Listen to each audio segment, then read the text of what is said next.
Okay, welcome back and congratulations on clicking on this video because as you can see, it is a bit longer than most of the videos on this channel, and that is because it is necessary. And this video and my story to getting to 7 figures and making high ticket sales every single week is a doozy. And I was someone who started my career as a yoga teacher and a coach. I definitely did not expect to be someone talking about sales on the internet, but it became necessary for me to learn how to get my mission out into the world. When I started out as a yoga teacher, I thought I just needed to figure out how to get more butts in seats or how to get more people to come to my events.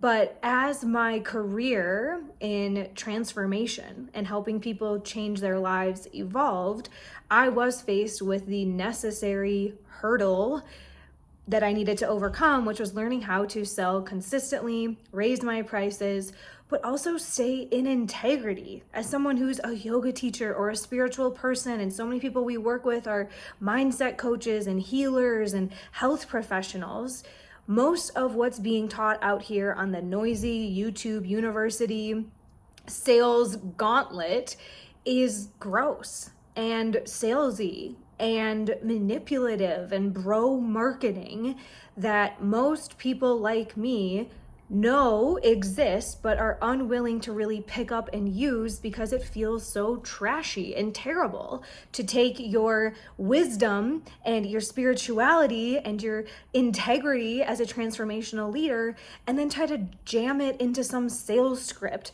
that these bros who are driving around in their Lamborghinis tell you you must learn. And so I took over a month, almost 2 months of deep work to answer the question that so many of my clients have been asking me, which is, how did you really learn this? Because the truth is, we give our clients templates and scripts, and we work with them to craft messaging that's personal to them. But when we give that to people, we also have to give them the deep mindset foundations so that they understand how this works long term. And it's not just a quick launch or a quick big sale, but something that they can live with, they feel in integrity with, because it comes from their values, their personality, their inner understanding of things like human psychology and belief shifting, for examples. So this video is actually part of our program. I'm not here to sell you anything. There's no $97 course at the end. There's no upsell in this video, but sometimes I do reference the program. And that's just because this is a inside peek at one of the mindset elements that we share with the coaches that we partner with who are learning to master consistent high ticket sales, because we work with folks to help them enroll consistent clients every single week. So this video I'm sharing with you YouTube people because no one else is. And I didn't want to gatekeep this just in our program for the people that we hand select to partner with. I did want this to live publicly because no one else is teaching it. No one else is showing us how to actually stay in integrity, lead with alignment, and use our gifts as healers and coaches to enroll people into the transformations that we know they need. So I do leverage the power of storytelling because I know that me just showing you templates or walking you through a script is not going to be as powerful as seeing the lessons that actually got me here. Because coaches already have a lot of the selling gifts and tools just by being able to ask amazing coaching questions and lead people to making a life-changing decision. But what happens is when we want to grow and we want to get out of our warm market, or we want to stop just talking to referrals who are already pre-sold, and we want to start getting our messaging out there in bigger ways, we do have to start facilitating sales conversations. And I'm someone who really didn't want to do sales. Like I said, I just wanted to coach people and help them see the value in investing in themselves. But I had to go through almost a decade of hard work and ugly lessons that I want you to be able to avoid so that you can just stay on purpose and live in your zone of genius and not get distracted by all of these shiny objects and sales tactics out here, but really just focus on what's going to move the needle forward, get your mission into more individuals. So I take you through my entire journey, the places where I learned something, and the places where I failed so that you can take my shortcut. You can jump over the decade of painful sales lessons and just start implementing, just start changing lives, just start paying yourself regularly for the gifts that we know people need, but you, wonderful coach, do need to take on this next chapter if you want to be growing outside of your warm market and stop relying on referrals and get to something like we have, which is a 7-figure coaching company where we have $20,000 profit weeks on repeat. But I definitely didn't start here. I had 89 rejections. Almost 100 people told me to buzz off when I started getting out of my referral market, when I started wanting to charge high ticket, when I started wanting to be respected in this space and not just treated like some commodity or some cute yoga teacher. So sit down, buckle up, go get your notebooks, because this is going to change your life and save you at least 10 years and hundreds of painful conversations and wasted potential. You can just implement. You can just steal my lessons and start moving forward. So go get your notebooks and let's just dive into the training. All right, let's get to it. Today, I'm going to talk you through the deep, essential foundations and bedrocks that I want you to understand in order to be making easy yes sales consistently. And today's training is definitely a walk through memory lane, but I'm going to be sharing not only my story, but also the lessons that I've gained over the last 10 years, putting myself out there, building my online business, and eventually securing a consistent 7-figure coaching company. But this definitely was not a linear process, and it was not easy like my life is now. There was hard work and hard lessons that I want to be able to give to you so that you don't have to take 10 years to get to where we are, because you came to work with us because you know you want to run a sustainable coaching business, not just a fluky thing that has a launch or a quick cash injection, but something that is actually going to build legacy. And I have cracked the code on doing so. So in this program, we're going to give you all of the templates and tools and systems that you need to plug and play so that you can avoid all of the mistakes that I made and the time that we wasted before we had this 7 figures dialed in each year. But as you already know, being here, this process is not just about transforming your client acquisition or getting a few sales under your belt. This is really about you as a leader and a business owner and being a person that fulfills your potential, that lives out your actual life purpose. And I think I was a lot like you. Now, the reason why I use storytelling so much is because I know how powerful it is to our human brains to be able to understand concepts and see ourselves in someone else's story. So I'm going to be sharing a lot with you today, and parts of it might be like, holy crap, that's exactly me. Other parts of it might be like, I would never do that, which is easy to say when you're watching the scary movie on your couch and you're not in the matrix like I was trying to figure all of this out myself. But I know there are going to be things that resonate with you because I started out just like everyone else does with nothing. No experience, no inheritance, no magical gift that makes this all easy for me. I was simply a caterpillar with all of my tendrils in the coaching dharma, all my legs out, trying to use my gifts and keep things running and have all this stuff happening so that I could just get my coaching skills to clients. But what I learned is that wasn't enough. Being a good coach and getting the certifications and keeping myself busy with online quote-unquote marketing wasn't enough. And I have burned out several times.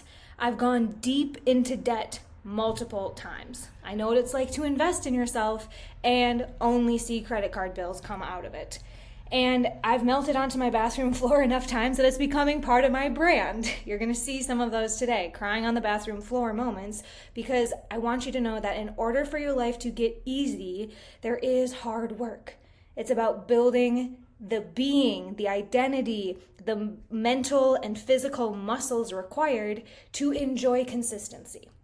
Because before leading a team and making sales every single week, like the CEO you are here to become, I had to overcome hurdles. And most of those hurdles came to me on sales calls. Sales calls. Now, if you're in this program, you've already done the heavy lifting of positioning, messaging, putting yourself out there, learning tech, you know how to coach, you have a lot of systems running for you. But the hard work you really need to do to make all of the other work that you're doing is to learn how to sell. You can't get past it. Every 7-figure earner that I know knows sales because it's essential. You can't have a business without knowing sales. It is the lifeblood of your work. Without sales, you have nothing.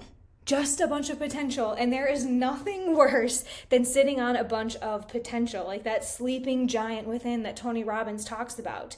We pursue these types of things. We join programs like Dream Life Consulting because we know we have a sleeping giant inside of us. We just don't know how to get it out and communicate it to the masses or share it sustainably.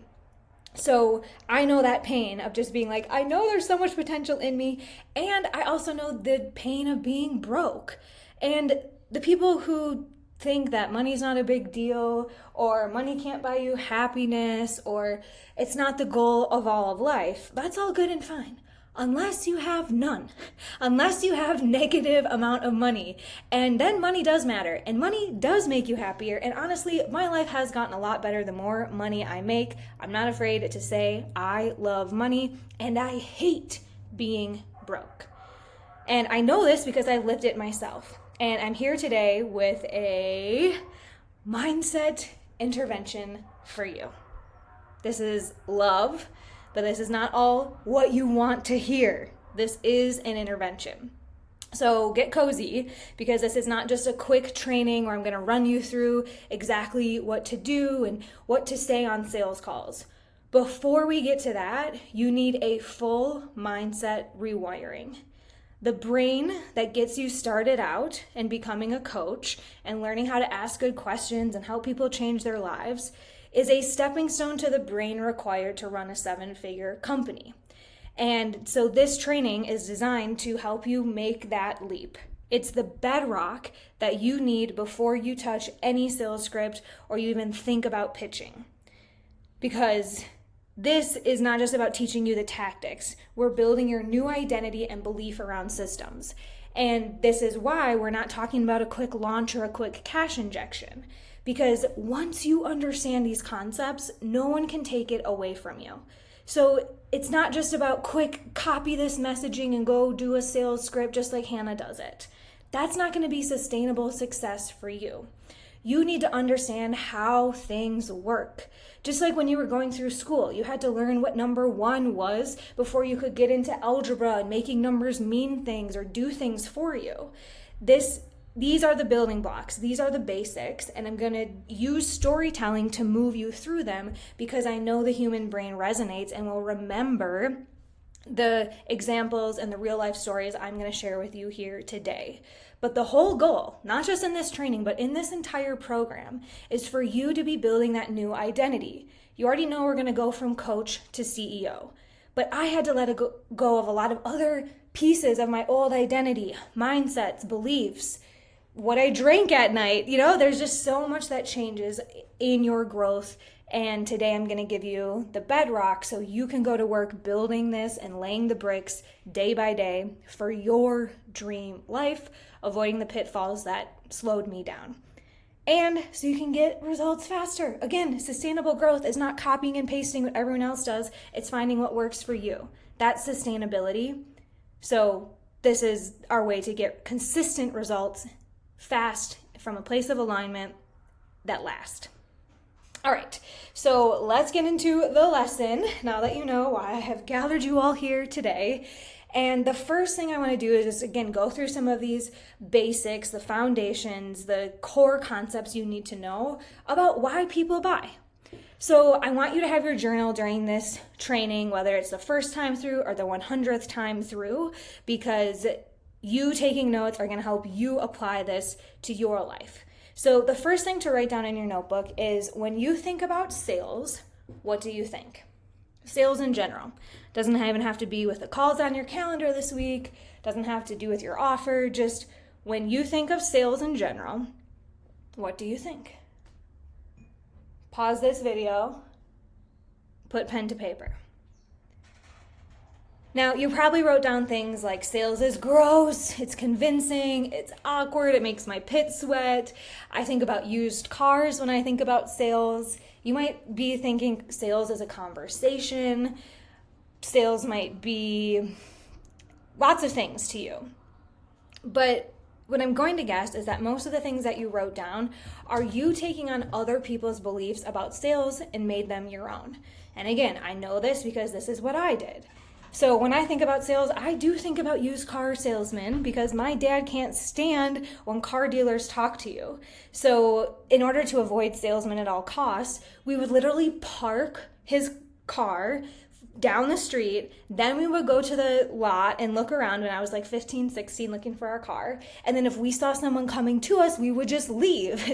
But we wouldn't be in the parking lot. We would walk down the street. So we never had to talk to those salesmen. And then I went on in my own life and had weird experiences with auto car guys. Like I don't like the feeling. It's that gross, convincing, awkward used car salesman feeling. And, my mom has her own beliefs, too, about sales. And this is why we were the first people on the block to have caller ID, because she definitely thought that, someone is always trying to sell us something we don't need. So I grew up parking the car down the lot and looking at caller ID.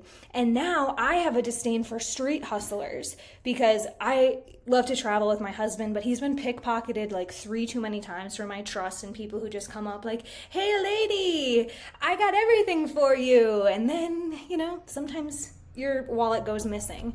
And so I don't like to even make eye contact or engage with those people on the street, whether they're selling mangoes or cigarettes. Like I just avoid them at all costs because I don't like the feeling of being sold things that I don't necessarily want. And so I'm sharing this because, again, I was not born with some sales savior complex that I just love doing these things. I actually grew up in a small town with working class parents doing these kinds of things because I didn't want to be bothered by sales. But as we grow and develop and we start to heal and we sift and sort what our actual beliefs are, we do need to take ownership of our brain. We can't be blaming how we grew up or the bad experiences we had in Cuba with a pickpocketer. We need to create our own definition and beliefs about sales, and that is what I'm going to help you do today. So if you've seen some of our other mindset strategies, we know we have to get out with the old first. We have to detox and clear the negative shit that is holding us down like a mental colonic so that we can then put in better beliefs. And it's not grounded in crap in our brain, but we have actually released the old ideas about sales. And so maybe some of my examples are helping you realize you do have some long-term, deep-seated beliefs about salespeople being annoying or aggressive or stealing from you.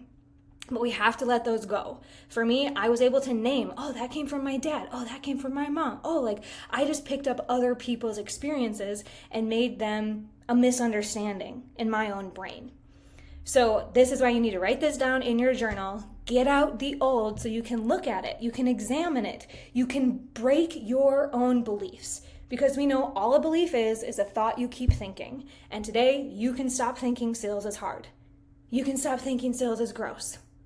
We can set that down. Because on the other side of deciding that sales actually means saving lives, which is what I'm going to do my best to show you is true today, build that new belief for you that sales is saving lives, then your life does get to be easy. So if you think sales is hard or aggressive or uncomfortable or ugtastic right now, that is a choice you are making. And I'm going to offer you some new options today.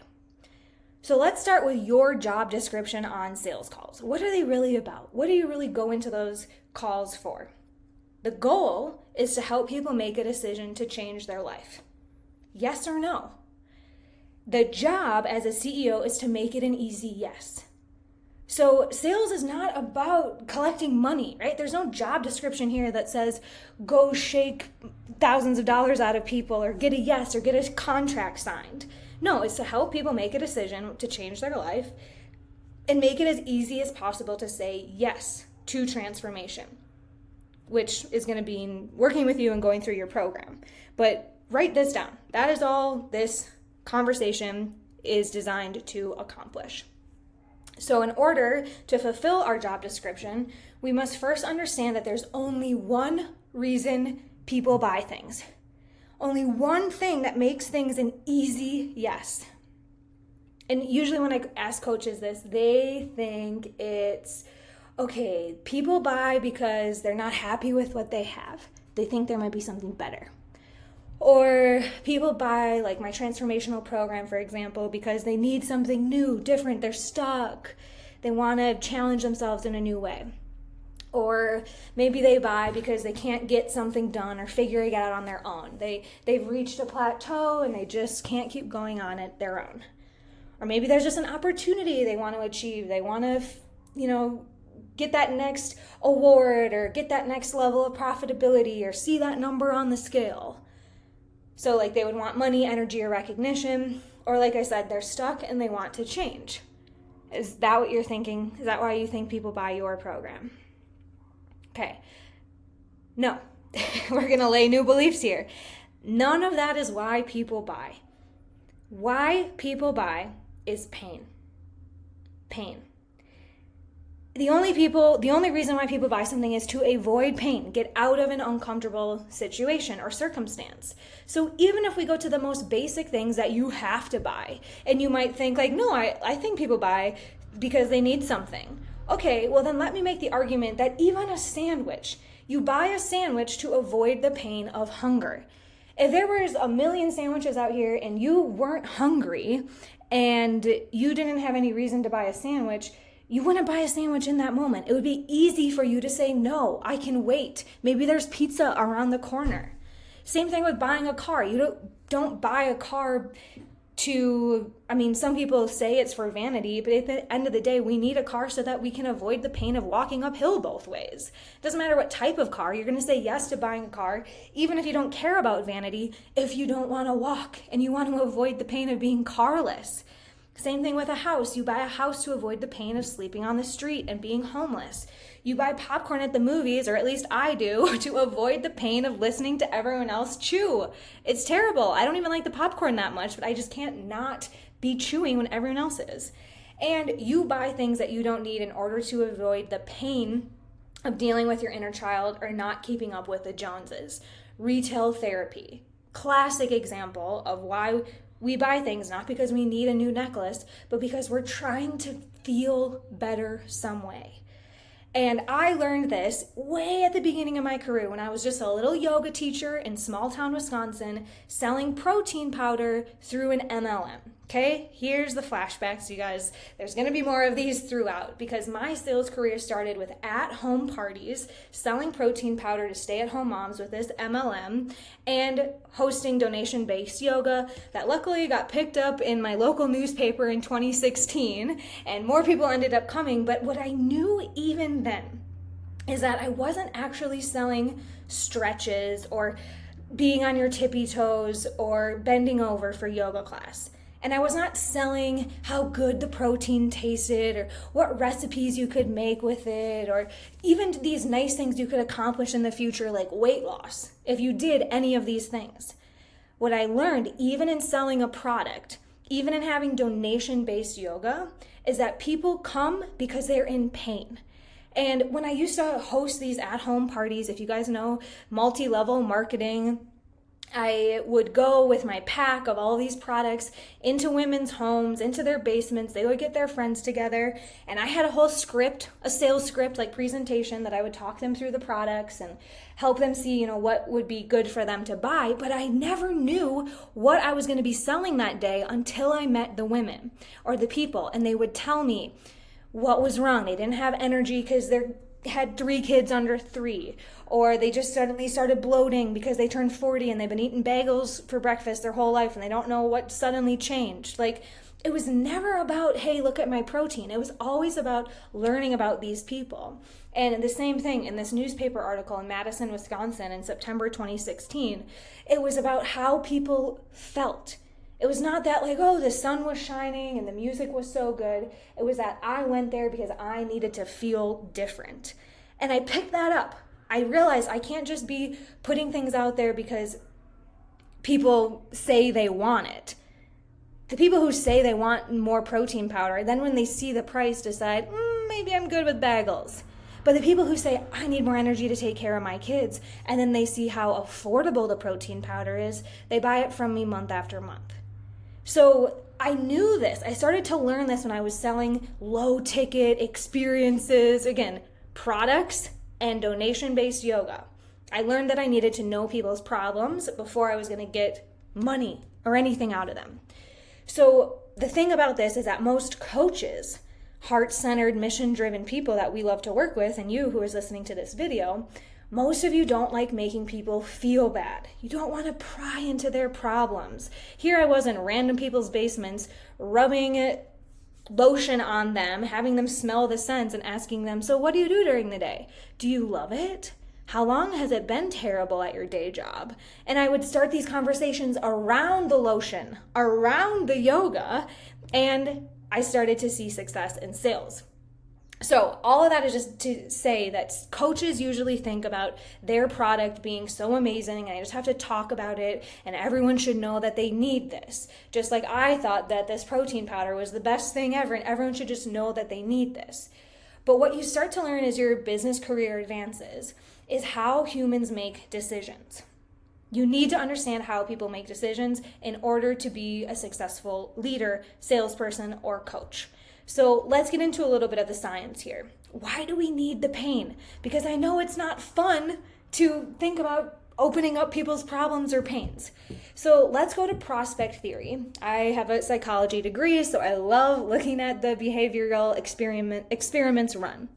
And this is a behavioral economics study developed by Daniel and Amos in 1979. And it shows us how people make decisions when faced with risk and uncertainty, especially involving potential gains or losses, which that is what investing in a transformational program is. It's risk and uncertainty, and it could involve a ton of gains or losses. And what they found is that instead of being purely rational, like traditional economics suggests, humans make choices based on perceived value, not actual value. This is why we hammer you guys so hard on dream outcomes and your messaging being really result driven, because we want people to perceive the value of what you do being incredibly high. Perceived value matters a lot.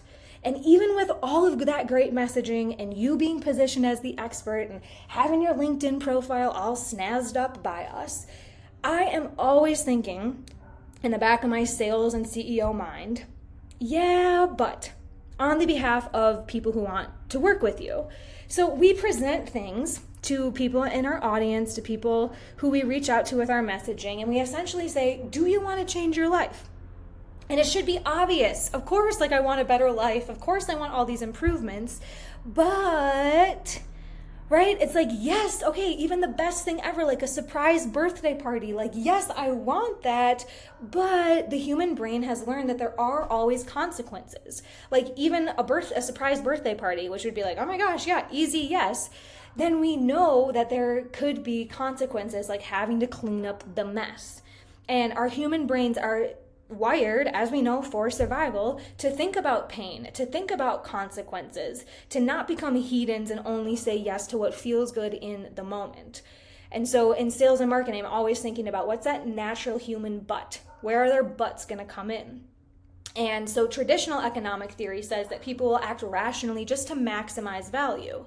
But what prospect theory showed us is that people are actually irrational in predictable ways, especially when it comes to gains and losses, because our minds are always weighing pros and cons, wins and losses, consequences versus pleasure.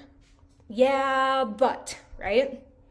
So they ran a series of experiments where participants had to choose between different scenarios involving risks and rewards. So the lab was set up for scenario A, where you're given $1,000. Then you choose one of two options. Option number 1, you have a 100% chance to gain $500, or option 2, you have 50% chance to gain 1,000 and 50% chance to gain nothing. Most people will choose the sure gain. They were risk adverse in gains. So they would rather just 100% give me $50, give me $500. I don't want to risk anything else. Okay, well then the scenario B was more of the loss frame. So now you're given $2,000 and then you choose. Option 1, 100% chance to lose those $500, before it was to gain. Now we're talking about loss. Option number 2 is 50% chance to lose 1,000 and 50% chance to lose nothing. Here, people chose the riskier option. They would rather risk, maybe I can lose 1,000, when it was framed as loss. So even though the math is the same, how the options were framed as a gain versus loss changed humans' decisions. So what we learned from this study is that losses loom larger than gains. People feel the joy of losing something. People feel the pain, not the joy. People feel the pain of losing something more intensely than they feel the joy of gaining something of equal value. Losing $100 feels worse than gaining 100 feels good. You could probably think about that in your own life too. It's way worse to lose. Pain, I'm going to avoid that way more than I'm going to gain $100. And then the second thing I already mentioned here is that framing matters. The way you present an option as a gain or as a loss heavily influences people's decisions, even if the actual outcome is the same. Rationale. So if we save $200 versus avoid losing $200, the second one usually motivates more action. You can see this is also why we ask you to, talk about weight loss or overcoming obstacles or like looking at results in messaging. But in sales, it is so essential that we leverage the power of pain because people feel the pain more intensely than they feel any joy. And I know some of you just want to sell joy and you want to paint the dream picture and you want to get people out of their rut. But you're going to see today that over and over, this scientific experiment has played out in my selling of high-ticket transformational offers. So I hope you took notes on this and you got the core concepts that losses sting more than any joy. Feels good. And framing matters. If you present options as a loss, people will be more inspired to take more action. So that's on the science side of things. And as you know, we need both the science and the spirit. So if we look at this from a more energetic perspective, taking the science and making it work in your life and align with your business, I want you to think about when you offer your services, highlight the cost of inaction, what they might lose by staying stuck. Reframe the investment not as spending money or even investing in yourself. Blech, I hate that. But do it as avoiding the loss. What time you're losing out on, what momentum you've missed, and your unfulfilled potential. And you can use this in your copywriting, sales calls, and program framing, right? So literally, what is the cost of staying where you are? How many clients or opportunities are you losing by not fixing this now?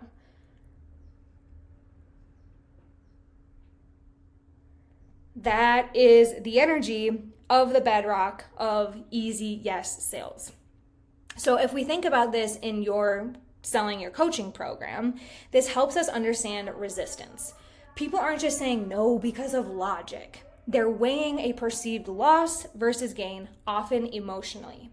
So when you can help your prospects feel the risk of not taking action and the certainty of transformation, you shift their mindset from hesitation to decision. And remember, your goal on sales calls is to help people make a decision whether or not to change their life. So as promised, here we go with the stories. I first really understood how this shows up in real time when I invested in my second high ticket program. And this was honestly one of the scariest moves I made. I remember I was in San Francisco. I had already invested high ticket in a one-on-one personal coach who was going to help me take my yoga practice online, get clients online, scale my business, help more people. And I had been working with her for about 6 months. I invested $4K, $5K in her work, and I still wasn't seeing results from that one-on-one coaching. And so I dropped another $9,000 on a 5-month program, and I didn't technically have that money. I put it on a business credit card thinking, okay, I guess I don't know what I don't know. And they honestly got me to admit so much defeat on our first conversation that I dropped those $9,000 knowing I was in so much business pain myself. So I joined this sales program, and it was led by what we will lovingly call the bros. Okay, so think group, boot camp energy, masculine structure, worksheets, forms, spreadsheets, group calls all over the calendar, and a drill sergeant in my ear daily thanks to their modules. And I started going through the program, being a good student, consuming everything, checking the boxes, and going through their training. I started waking up at 2 a.m. with, if you don't do this, people will die sweats. And this later became the season in which I accumulated adrenal fatigue. Here I was, you may have seen this photo before, but this is me on the floor of my San Francisco apartment, hardly doing my laundry or taking care of myself, but sitting and listening to this, again, bro drill sergeant, trying to learn everything at once, which I'm going to get into more throughout today's conversation. But the really important thing for you to know in this picture is that I was a nobody. You guys, I literally came from the laundry room floor to where I am today. I had 0 testimonials. I was 24 years old. Now I laugh at people who sell skincare in their 20s, but I was like selling life advice in my 20s. And I took calls from this converted porch that I shared with 2 male roommates, and I obviously didn't have an office or a housekeeper yet. No one should have trusted me. Look at me. Look at me. Nobody should have trusted me. But I knew I had value to share. I had that sleeping giant within me, that purpose, that potential that I wanted to fulfill. And so I started trying to get real clients, not just my yoga donation-based thing, not just my hourly referrals who I could practice my life coaching skills on. I wanted something bigger, and this program started to show me that maybe I could start charging high ticket and getting clients consistently. So for months, I obsessed over the perfect ad and webinar combo. That was the strategy they were teaching us. I did finally set up my office, and I was enjoying the deep work time that had me going to expensive cafes, playing in Canva, and then I would make cute Instagram posts on my walk home like these. So this was the season of studying and listening to the drill sergeant and taking all of these busy actions like, okay, I'm checking the boxes. Okay, now I'll make an Instagram post. Here I am with some random Hannah method action plan for my Facebook group, morning routine. And again, it was good. I set up my office and got a little more organized. I started taking myself more seriously. The program gave me some structure. It also inspired me to make this vision board, which we'll talk about more.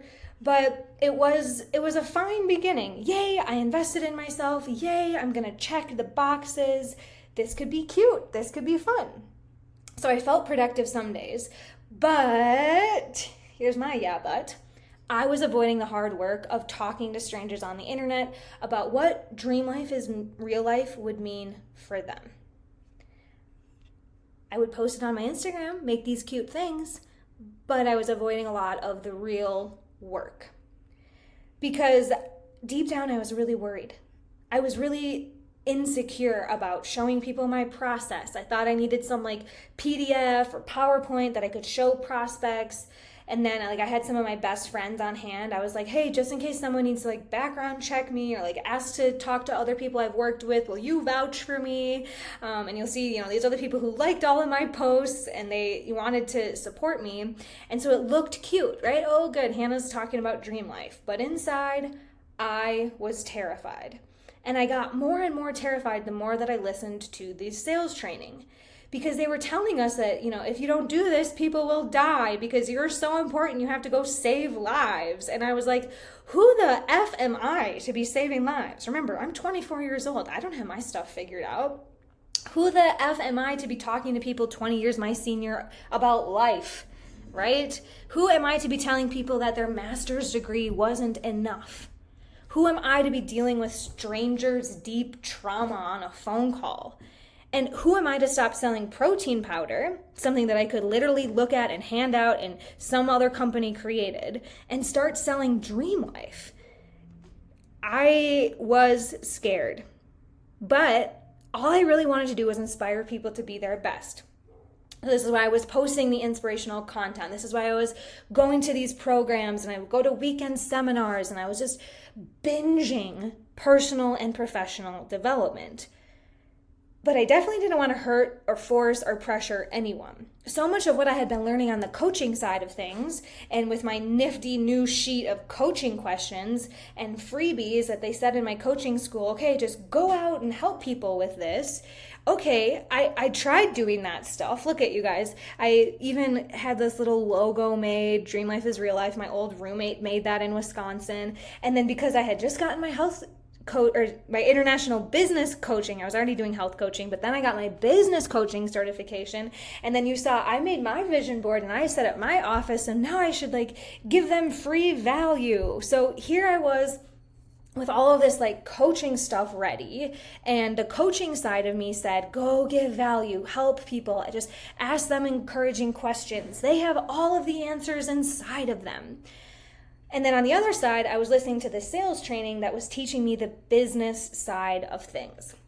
So I tried to piecemeal all of these inputs that I was getting and build up the Dream Life is Real Life brand. That's why I'm using screenshots from Instagram, because at the time I was very into the personal brand building blocks, which now I'm grateful for, so I can screenshot it and show you some of these things. But I want you to know that these personal brand screenshots did not get me clients, okay? These inspirational quotes and put together webinars and freebies, 3 things you can do today, kept me busy, but the pressure was starting to mount. 2 months into this program and lots of Instagram posts later, I had no ROI. And because I remember a day I was in San Francisco at one of those expensive cafes, and I looked at my bank or my credit card statement, and I was like, what? How can I be in debt? I really didn't even understand how these recurring payments from the program were going to keep putting me in negative money. And I called the other coach that I had, my one-on-one coach, and I was like, Mariana, oh my God, I'm in debt. I don't know what to do. And she was like, Hannah, where else is this showing up in your life? A very good coaching question. And I had realized that me being nonchalant about my finances, not even literally understanding how a credit card works at the beginning, was showing up in this program as well. I wasn't taking it seriously. I wasn't understanding how it really worked for me. So because of the credit card freak out at that cafe in San Francisco, I decided I needed to stop just letting things go in my life, not looking at them, just trusting it's all going to work out, but actually start learning how things work for me.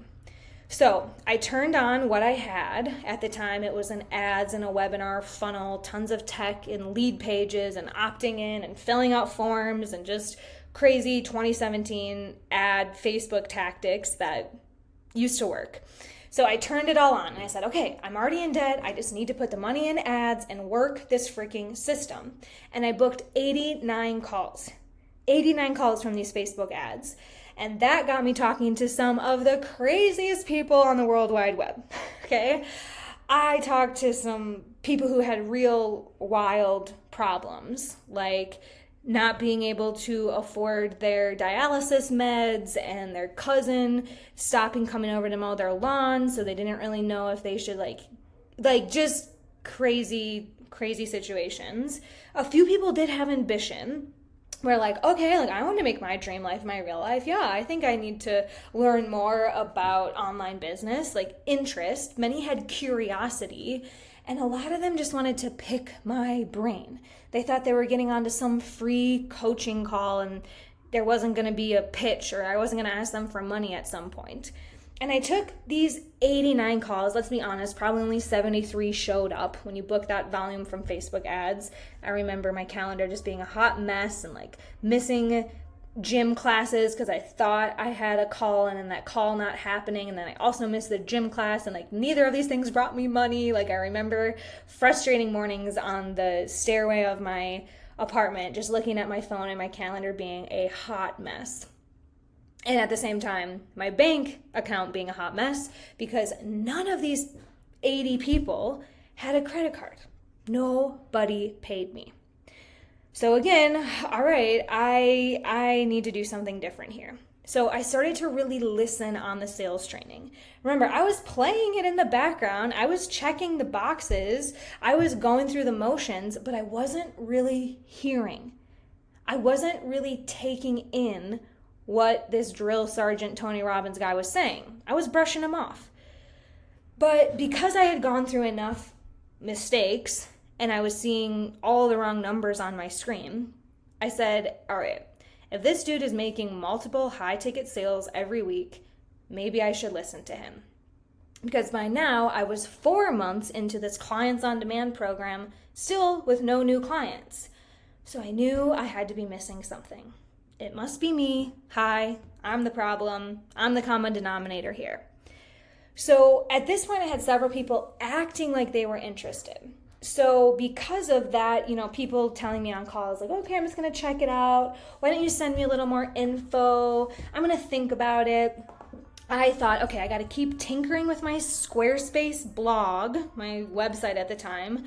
I got to keep working on my webinar slides. I remember missing a holiday in San Francisco with my then boyfriend, now husband. I was like, I can't do the holiday. Like, I need to record my webinar.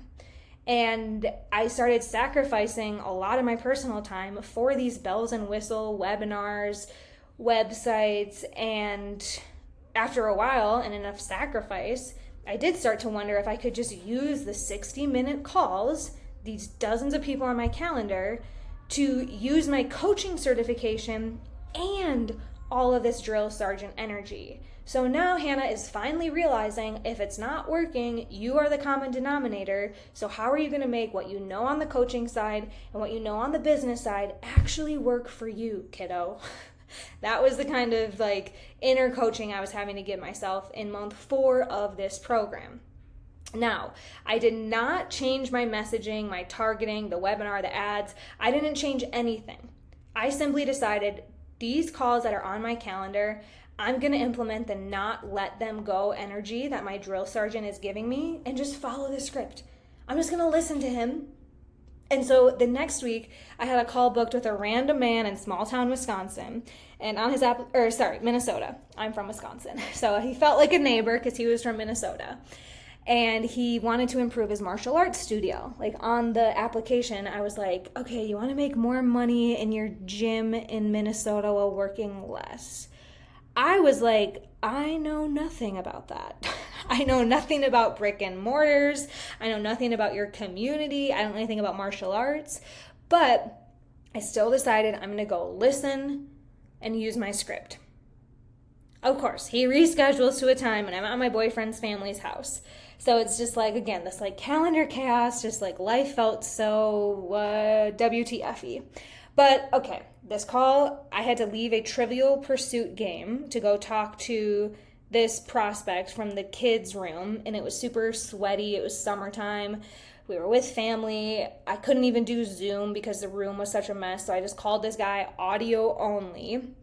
My whole family judged me for leaving because also keep in mind, I do look crazy at this point. I've been working on this for a year. I've left my job. I've been putting all this stuff on the internet. And then my family is like, so what do you do? Even my boyfriend at the time was like, so how was your day? What did you do? And I always had such a hard time explaining it. So they had seen me struggling to figure this all out. And now here we go. Hannah's missing another family game to go talk to some random on the internet. But I go, and I used all of that pain inside of me to get on the call with Rustin and follow the script. Now, I wasn't using pain I'm desperate, or this doesn't work for me, or I have to make this guy close, or, oh, when is this gonna work for me? I just knew, Hannah, you have so much in front of you. You've put in all of this work. You gotta just go make this work. Follow the script was all I was thinking when I left that Trivial Pursuit game. Just see how it goes. Run it like an experiment. I remember my psychologist self coming out, right? I have an undergrad in psychology, and it's like, well, just run the experiment. Like, let's just see how it goes one time, and then we can iterate and change the experiment for next time. So as I was getting beyond the rapport section of my sales script, I started thinking, he just needs to do what I'm doing. Like, I started listening. Remember, I didn't think I knew anything about martial arts or brick and mortars. I was a yoga teacher trying to get clients online and maybe be a health coach. And this guy was coming at me with like this, I want my dream life business thing. And I was like, the more I listen, the more I see how what you're trying to do is what I'm trying to do. So remember, I had no programs or slides for this. I just wanted to do success coaching, like help anyone. I didn't necessarily want to build people's businesses, but I kept listening to his problems and following my script to a T. And I remember being really uncomfortable in the room, but getting more comfortable as the call went on. Because even though I didn't know all the answers for him, I knew all the questions because they were in my script in front of me. So as I was listening, I decided that I would just show him what I was learning about online business. And if I just stayed a couple of weeks ahead of him, like if I just keep doing what this program is teaching me, then I can probably turn around and teach Rustin the same things that I'm doing, because at least my ad in my webinar worked to get him here. So maybe I could like help him do the same thing for his business, kind of just like one-on-one helping him do what I want to do. So following my line of questioning, I learned that he was in a tiff with his partner and they were expecting their first child in a few months.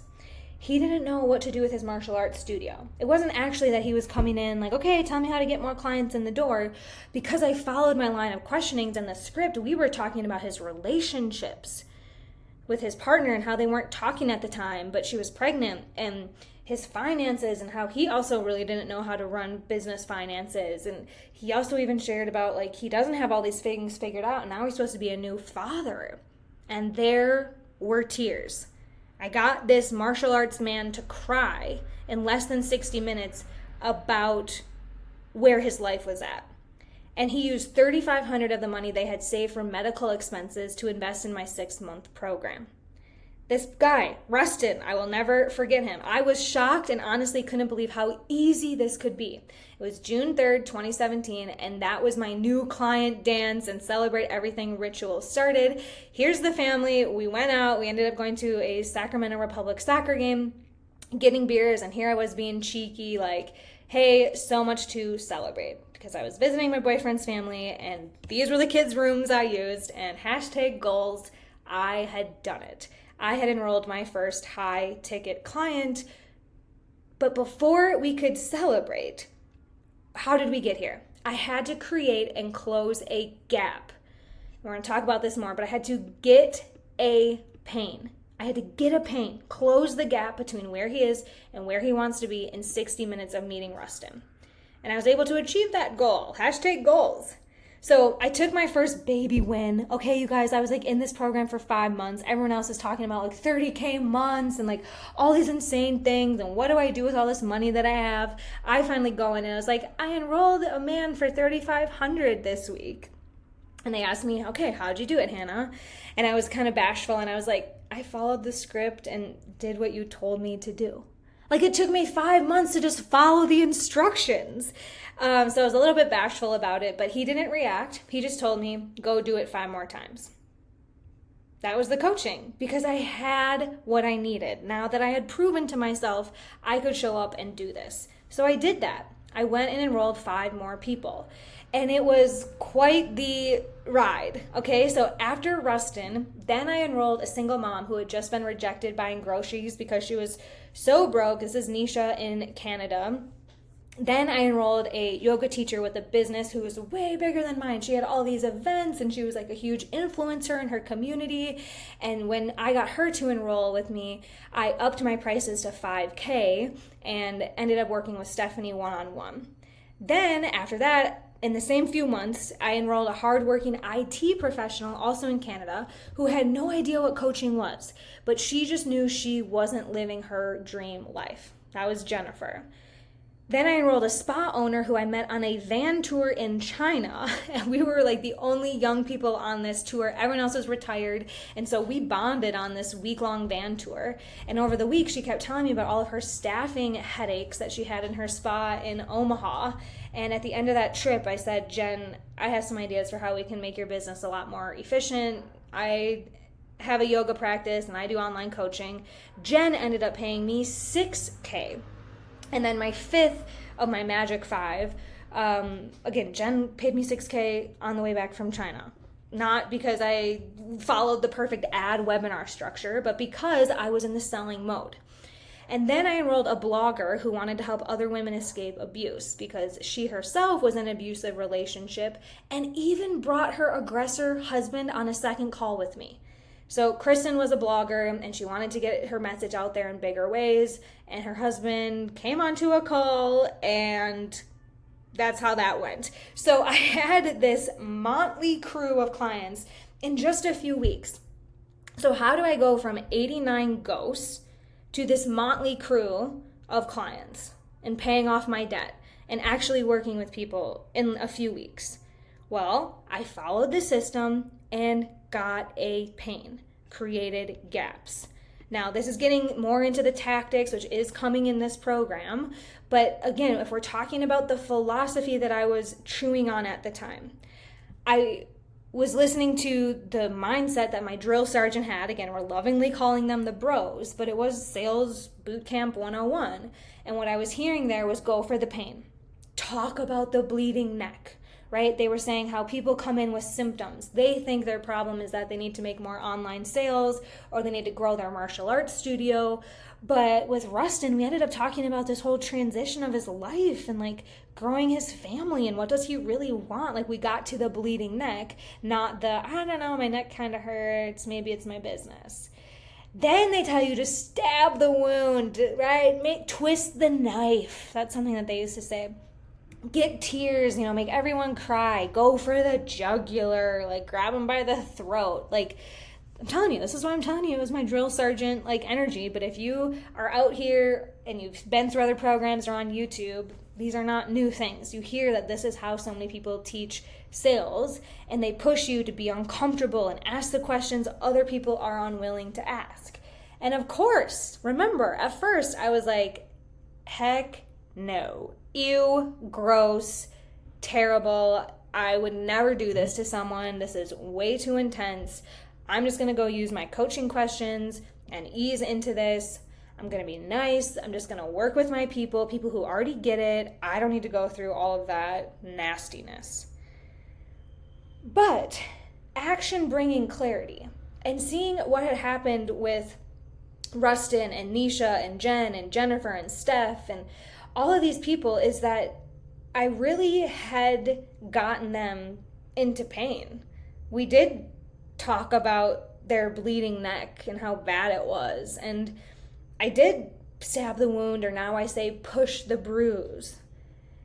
And so all of this aggressive language was actually live action behavioral psychology. And they drilled into us that people won't move just because your offer is good. They won't act just because it's helpful or transformational or you're the cutest. They only move when they feel the true cost of staying stuck. They only move when they feel the true cost of staying stuck. So my yuck started to change, and I started to realize that I had been doing sales all wrong. Like I was missing so much in those first 89 conversations. So now I was bought in.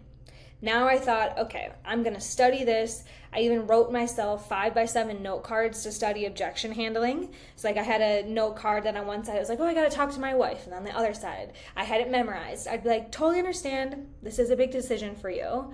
Does your wife know you're on this call? Okay, how does she feel about your business? Has she been supportive in the past? What have you shared with her? I learned, and this again is going into tactics, but I learned in my studying of objection handling that any objection is always met with a lot more questions. And so I just started practicing that like I used to study for my psychology exams. And then I downloaded my coach's trainings onto my iPhone and listened to them on my bike commutes to go open the gym at 5 a.m. Here's social proof of me with my earbuds in, listening to these sales trainings, again, still trying to be cute and inspiring on Instagram. How do you integrate professional development? Yeah, I was binging sales trainings. And then for all of you who are like, wow, it must be nice, Hannah, you were 24, you had all this freedom and you could just be chewing on sales all day. No. I was opening the gym at 5 a.m., teaching fitness classes in the morning, teaching yoga in the afternoon, ghostwriting, taking on part-time jobs, and still finding a way to get this sales training into my brain because I saw how much I had been wrong, how much I wasn't doing sales right, and then how good it felt to go do it 5 times over. I wanted more of that consistency and more of those results. And just like we go to the gym regularly, because you can't just do squats 5 times in your life and then think, my glutes are going to be perfect for the next 50 years, I knew I had to keep getting reps. It really did start to become like this mental gym for me. And getting in reps and building these new brain muscles, even in the nooks and crannies of my less than ideal life at the time. So I also wrote motivational quotes on my windows and my mirrors with a dry erase marker. If you actually scroll up and you look really close at the picture of me in that laundry room converted porch situation, this was one of the quotes on my wall and one of my favorites that my first one-on-one coach gave me, and that is, you can have everything in life that you want if you will just help enough other people get what they want. This is Zig Ziglar. He's a classic sales and mindset trainer. If you haven't heard of him, you could go binge his hypnosis, but that's not the point here. The point is that I started brainwashing myself and believing that I just had to help enough other people to fix my life. Not just stay comfortable and do what I wanted to do, but actually get out of my comfort zone and start helping a bunch of other people. I really started to believe that that was going to be my way to my dream life. And so I had not just that quote, but I had so many other goals pinned all over my bedroom. Again, if you look closely in the photos above, you'll see my vision board. This is a little snapshot of what I wanted in 2017. And I mean, it wasn't just this. I didn't have just the vision board and the cute quotes. I was like writing numbers on the mirror and all sorts of just telling myself how awesome Tony Robbins, you rah rah cheerleader type of affirmations. I had them everywhere. And I remember one time we hosted a little house party in San Francisco and I forgot to take them down. And I had all of these like notes to myself. I looked like a crazy person. Like most of our friends saw them and just kind of gave my boyfriend the side eye, like, okay, you live with a crazy person. But one of my yoga teacher friends looked at me and said, you're really gonna make it, aren't you? Because this is what I was surrounding myself with. Physically, literally what I could see, what I was listening to all of the time. And then I realized I had to get rid of the old if I wanted to really keep moving into the new. Look at you guys, I became a success trainer. I've led yoga retreats, okay, all these things. My dream life is my real life. Still need a H blanket in my office, but I was planting the seeds. And I told my freebie clients about the new offer, and I was amazed. I'm sharing this because some of you listening to this might currently have like referral contracts or clients that you're used to working with. And in this season, I definitely knew I was going through a transformation, and it became much harder to keep working with my people who were paying me $50 an hour. And so I remember it being really hard, but it was just kind of like a rip the Band-Aid day. I told them on Facebook, I was like, hey, like this group is closing down. I'm not doing this kind of health, yoga, hourly coaching anymore. But you guys are welcome to keep following my journey. And I like showed them the new offer. And these are the kind of responses I got. And so for you coaches, like if you're worried about letting the old go or letting down clients, like when you are on purpose and when people can see your growth trajectory, all they can say is go get it. You're going to soar, creating your new life and your new career. And this was part of my brainwashing as well, to say, I know that you guys think that I'm changing your life and you like having me around, being your little one-on-one coach. I might break your heart by saying this relationship is coming to an end, but in reality, evolution and expansion is our birthright. We are all always changing and evolving. So this taught me that I don't have to keep people pleasing the old folks, because they don't even want me to do that anyway. They want me to keep growing and shining and moving forward. So this also, once I saw this shift in like the people I was working with being a huge energy gain, right? They inspired me, I got more time back, and there was no bad blood. So I also then stopped talking to the people from my old life who saw me just as the yoga teacher with an MLM and protein powder.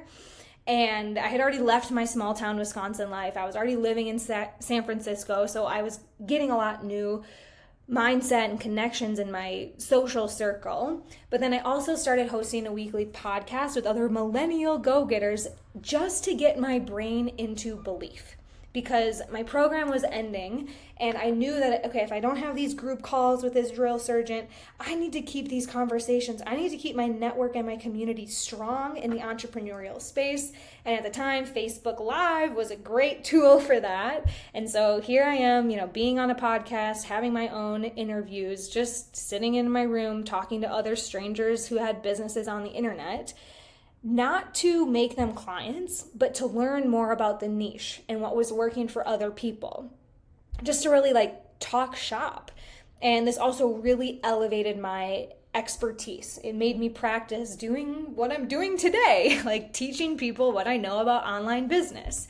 I was laying the bricks and brainwashing myself in a way that only a few people could understand. And spoiler alert, if you haven't already felt like the loss of old people or the rebirth of yourself, it is inevitable. Entrepreneurship, building a business, and especially being a coach is a course in personal development. And this means that your schedule, just like my gym schedule, has changed so much since that Instagram post, and the people that I hang out with, and even my relationships with my family have changed in order for me to become the CEO who makes sales every week. So I was willing to put myself through all of that painful training and this brain work because I was in so much pain myself. I didn't want to stay small. I didn't want to be an average Joe in small town Wisconsin, but I was running out of money, feeling like a failure, and having most people side-eye me like I was crazy. I mentioned family and friends. At one point, one of my closest family members even called me up and told me how concerned they were about the phony I was on the internet.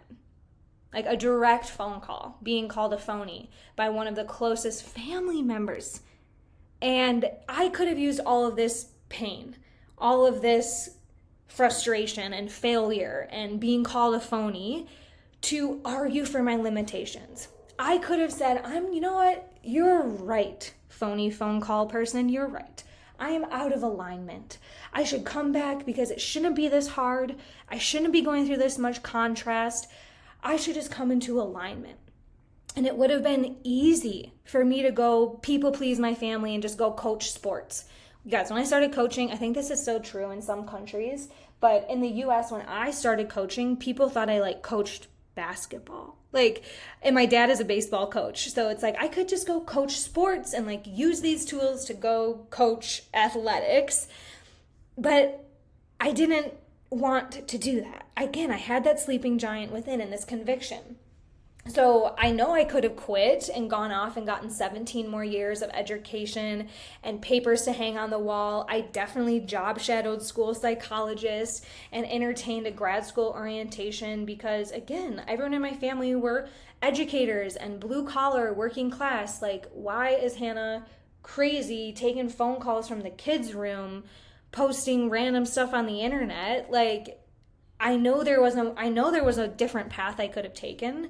And I also could have just made a cute course and tried to sell it on Pinterest. Okay, you saw some of my freebies, right? I talked to people about making that into a Pinterest funnel, just print money while I sleep, hope.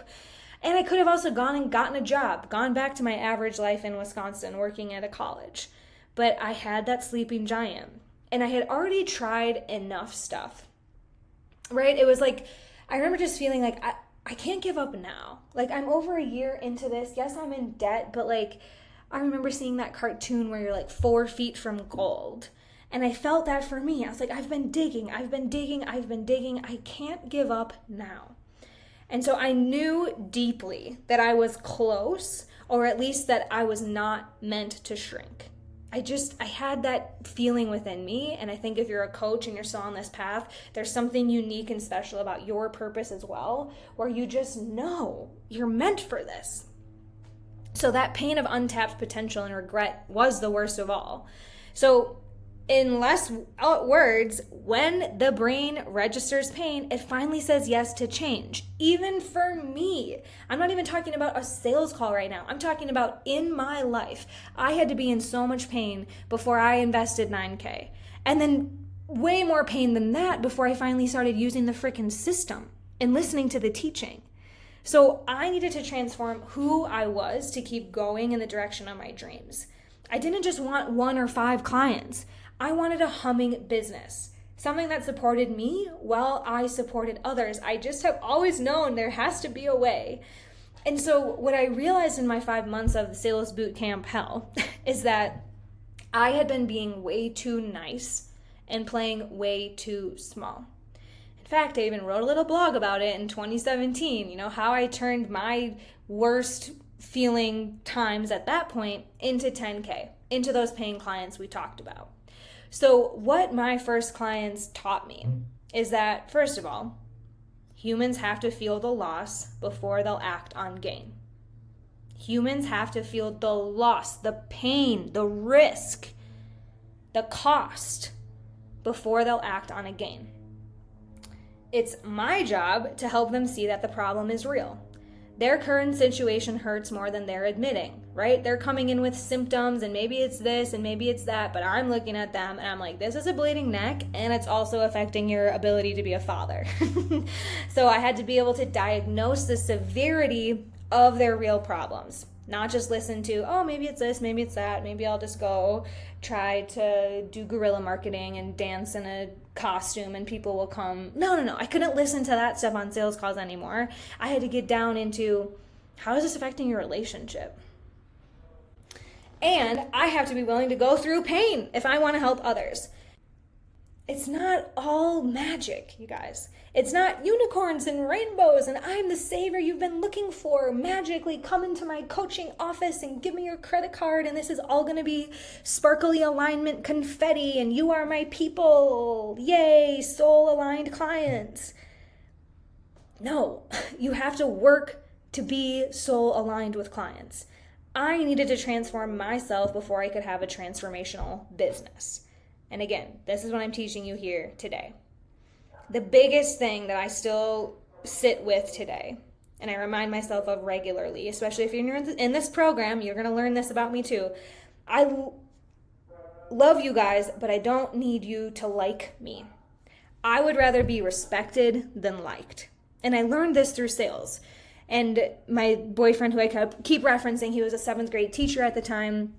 Now he's my husband and he works in the company, but he talked about this too in the classroom, where if you're teaching kids, you don't want them to like you or think you're the cool teacher, like have friend energy. You want them to respect you and learn and follow the program and do good on their tests. It doesn't matter if they like you. You want them to get the results.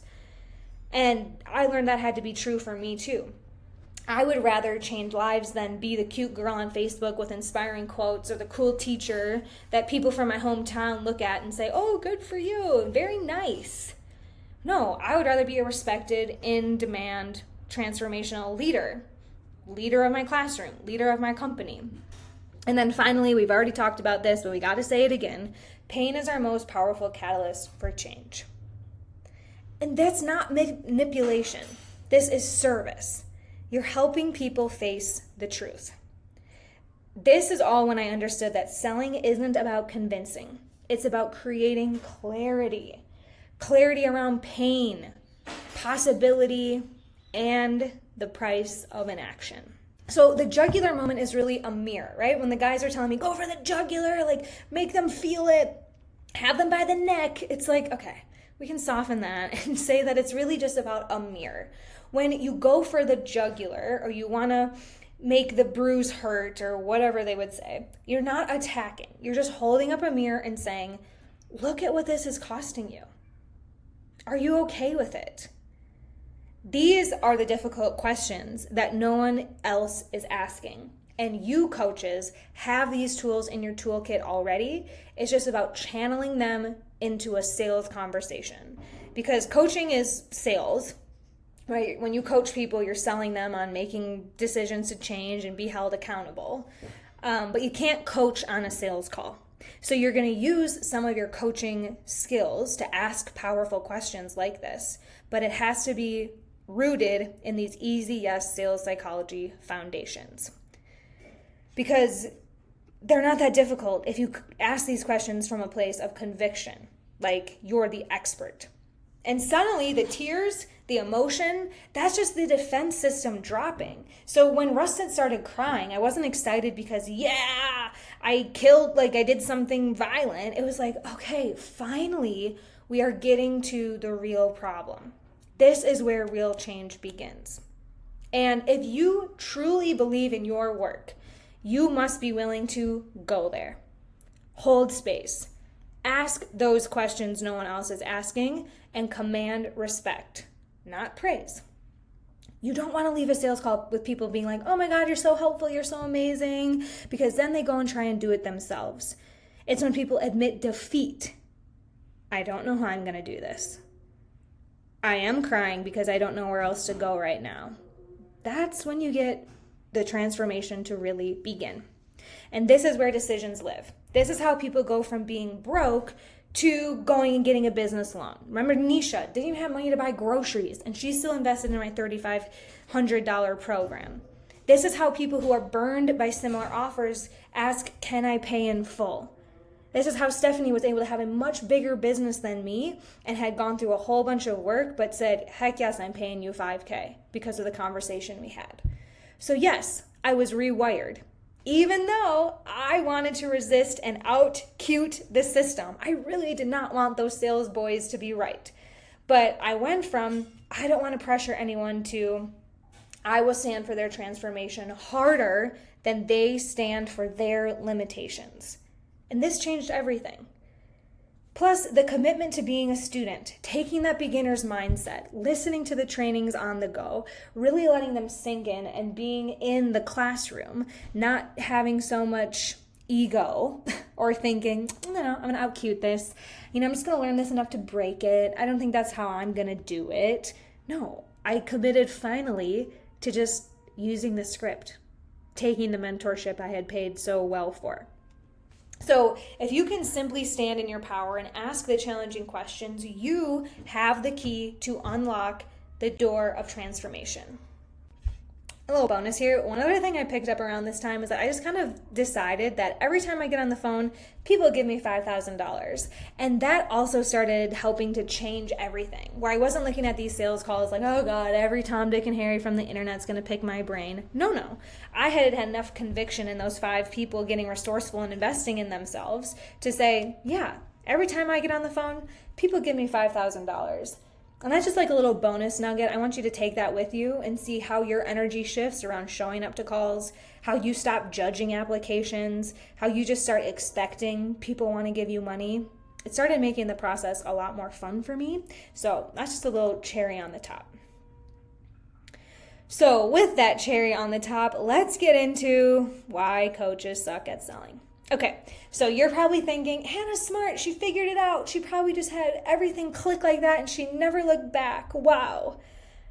Oh no, I told you guys, this is not a linear journey, okay? I'm human too, and I do things that are irrational.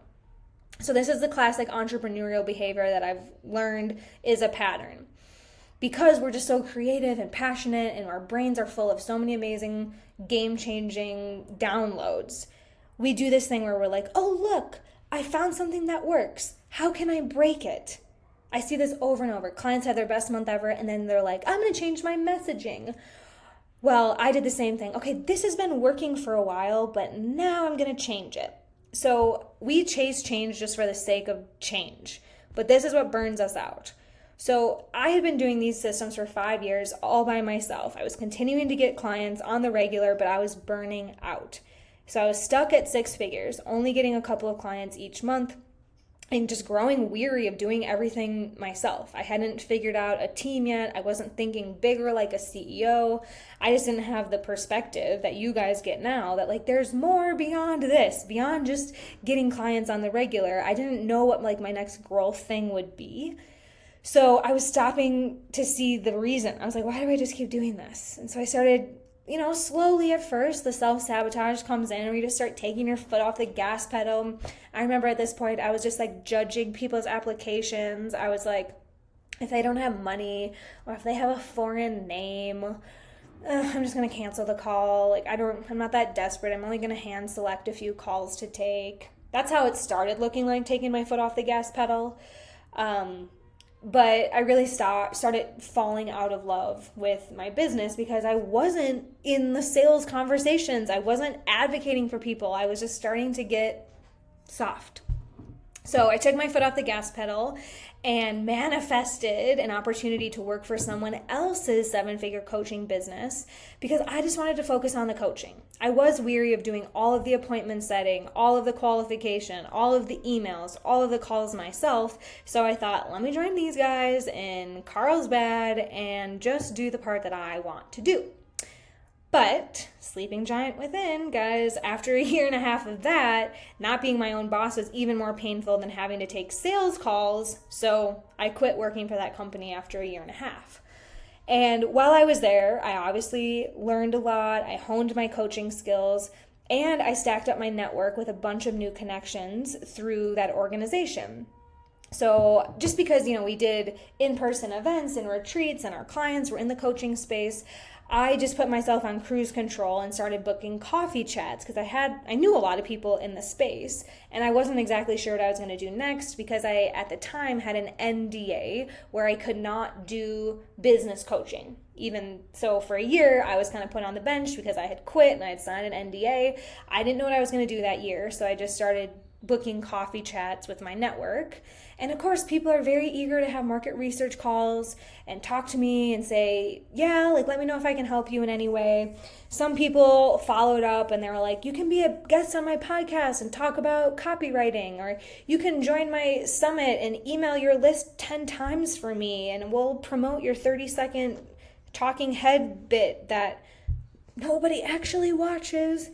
And then they'd follow up and be like, do you want to come to my retreat? You could be a speaker. Oh, hey, you said you're doing copy or content marketing for coaches. Hey, do you want to write some copy for my salesperson, for my sales page? At this point, I just had to be a yes person. I just had to say yes to whatever random offers they were giving me, partially because of the NDA, partially because I didn't want to have to build everything from the ground up myself. So these kind of referral, warm market inquiries, sure, I just started bending over backwards and staying busy.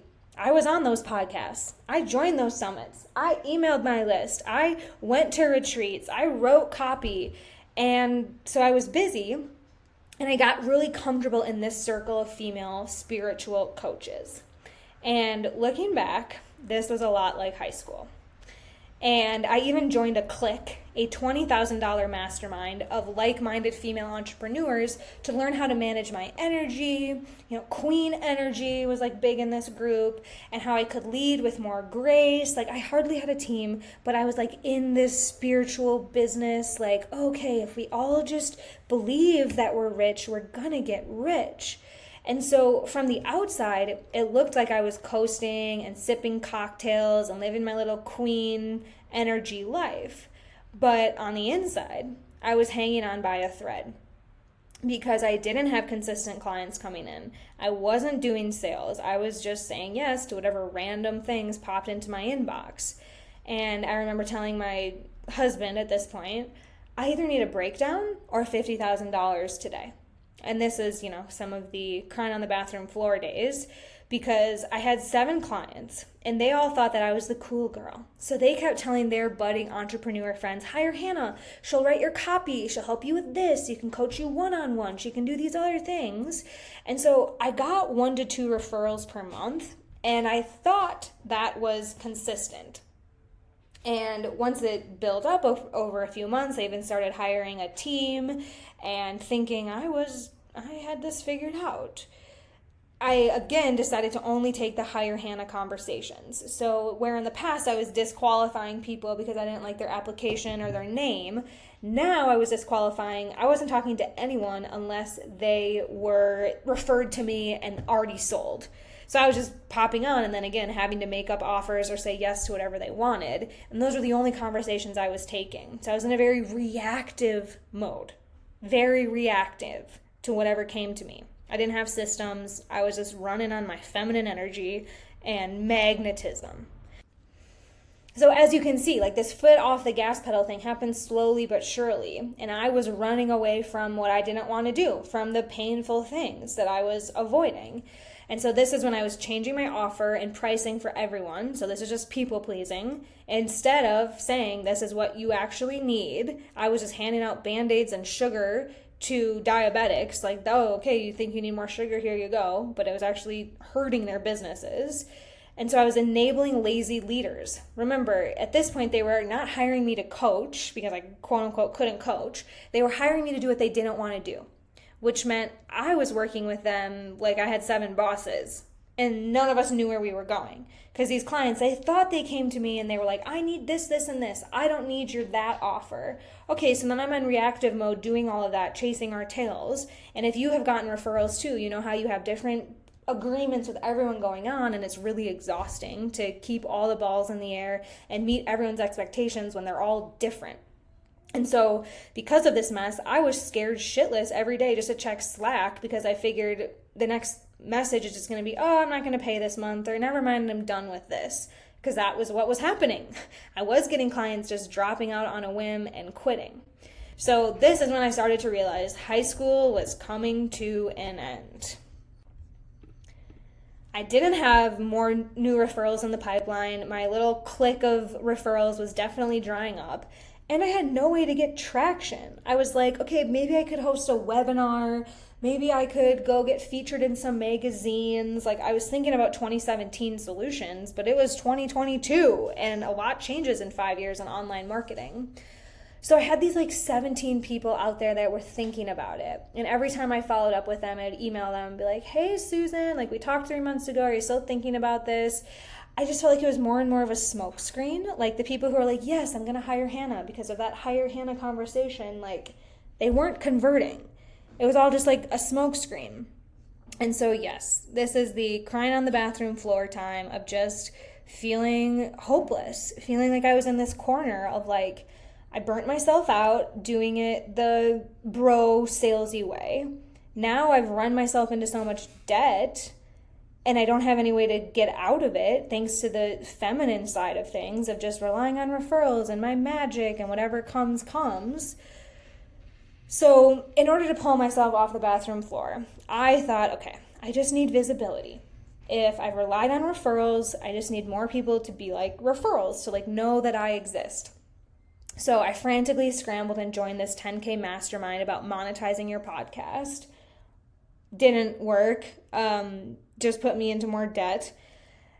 And then I talked to this random guy who's in the London time zone about running ads. He like had an agency, it's called F Plus Media. He was like, yeah, there's a lot I can do for you. Like I'm in London, like, I don't know, we were having some conversations. I was also like hosting these webinars and open houses and trying to give away free coaching left and right. I was praying to all the gods, all the queens, doing my little feminine manifesting work, journaling all day, every day. Please, please, please bring me 16 clients. But all this got me into $75K in credit card debt. Crying on the bathroom floor. And guys, I had so much potential. I had already had like 7 years in the game at this point. You've seen how many things I've learned and I should know. But I was crying on the bathroom floor instead of making sales. So remember this ads guy I mentioned, I'm talking to him because I think I just need visibility. And I remember at the time being like, okay, I have this sailboat and it's sinking. There are holes in the sailboat. I got team on this boat. We are sinking. We are running out of money. Clients are jumping off. I need someone to come over here and put some visibility on this sailboat. So that, and like even now that I say this, I'm like, man, that doesn't make any sense. But I thought that was going to patch the holes. If I just get ads, if we get more people, we can throw new clients onto the sailboat and keep rowing forward. But this ads guy was, talking to me about what the ad strategy would be and how we would get visibility. But he asked really good questions, and he was very thoughtful about our conversations. And he ultimately made me realize that I didn't have a real business. It was a sinking boat, not even a business metaphor. And so those 3 sales calls changed my life and yours. Because this was Ore. And this is the beginning of our business partnership. Ore took hours of his time to not only have calls with me to discover, okay, this woman thinks she has all these symptoms, like team is bloated, overhead, clients are quitting, her pricing could maybe go up, she hasn't run ads in 5 years, she's not booking calls, like all these things you can see he literally listed out on a diagram here for our 3rd call to walk me through. But he was willing to do the painful work on his end to get my head out of my ass and help me realize that I had a sales problem. Again, sales are the lifeblood of your business. So if you have a sales problem, you don't have a real business. And he took time and he unpacked this and he shifted my beliefs and he sat in my BS for 3 calls to eventually get me to see that I had a sales problem. So cue the 2017 drill sergeant back in my head. You have everything you need. You just need to work the system. And as Ore was outlining all of these things, I thought back to, the things that did work to get my initial momentum and how I was doing none of that. I needed a system again so that I knew what to do, so I had something to work. But I had let go of all of my systems. I wasn't rowing a boat. There was actually no sailboat. I was just lost at sea. I was lucky enough to have a few referrals jump on my life raft, but Ore helped me see this is not a real business.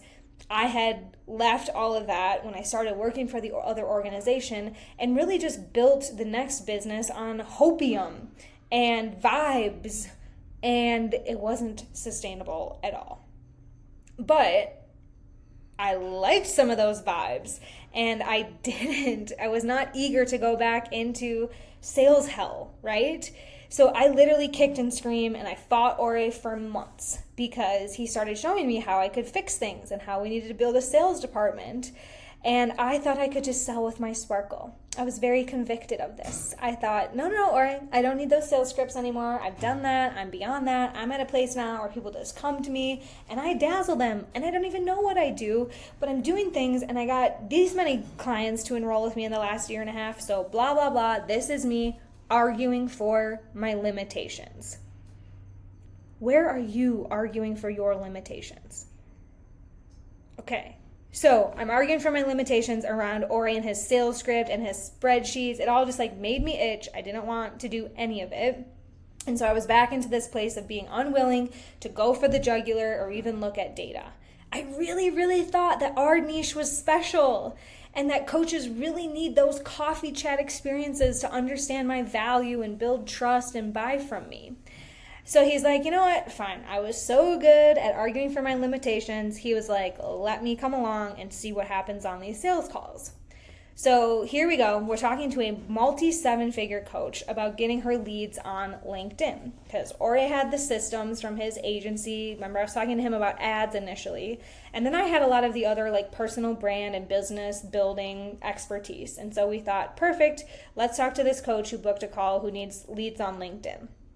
I was personally scared shitless and hated every minute of the call because Ore was interrogating her with direct questions like, so you have a 7-figure business, but you also spend $20,000 on ads every month. I'm curious, how is that impacting your ability to coach on abundance if you yourself are always worried about cash flow? I'm curious, just how does that work for you? Ooh, I was sitting there, and this is someone that I was looking up to. I was like, oh my God, she has money to even spend $20,000 on ads. That's amazing. Oh my God, she has so much more figured out than me. But Ore was looking at it nah, this is a mess. I see another sinking ship over here. And so the prospect thought we were going to be talking about her marketing strategy. And I really wanted to rush in with Band-Aids and make her feel better and be like, okay, well, that's the ad side, but your website does have some good testimonials. We could work with that. We could work on your messaging. This is how we could plug it in. This is how it would work on LinkedIn, blah, blah, blah, blah, blah. No, Ori didn't talk about the strategy at all. We didn't even really have the strategy yet because we had not birthed our CEO acronym yet. We didn't have this whole program or idea created at all. We were just talking to people on the internet. And he was probing her and finding the problems, but not giving away any solutions or advice.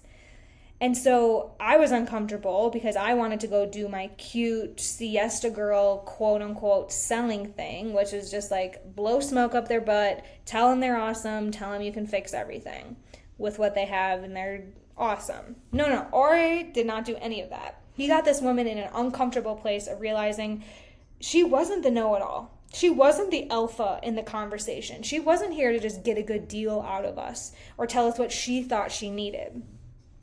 So she left that call very uncomfortable. It wasn't what any of us expected besides Ori. And she was just like, okay, I have a lot to think about. And she rushed off the call. But I was so uncomfortable myself that I knew he had got a pain. And this is when I birthed this acronym. Even before CEO, I have a way with acronyms, I guess.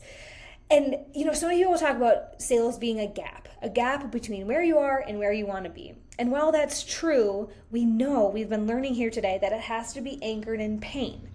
And so we could have created a gap with this woman that was like, okay, you're currently spending $20K per month on ads. We can get that down to $5K. And that would be like logical.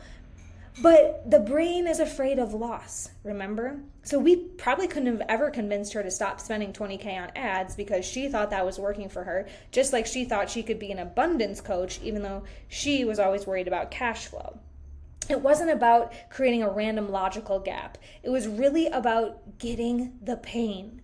The pain wasn't spending $20K per month for her. The pain was that she wasn't actually in integrity as an abundance coach. Now, that's not just a gap. Okay, now I'm an abundance coach, and in the future, I want to be a better abundance coach. Like, that's what typical sales training would tell you. But for transformational sales, we have to get a pain. So Ori got a pain, and that was the gap that helped her see, I have a lot to think about. So as I sat there sweating and counting the minutes until my tummy ache would go away, because I felt so bad that we were kicking her off, she had a bigger business than us. She had 50,000 Instagram followers. She had a 20K ad budget. Like, I was intimidated by that, and we were kicking her off her pedestal and helping her see she ain't got her shit figured out. So I was uncomfortable. After the call, Ori was like, why are you so weird? And I told him how intimidated I was, how I felt so small and useless. That wasn't how I would have gone into the call. I wouldn't have gone for that pain. I would have just kept it surface level. Just let me put some Band-Aids on it. Yep, I'll fix that. Hire me.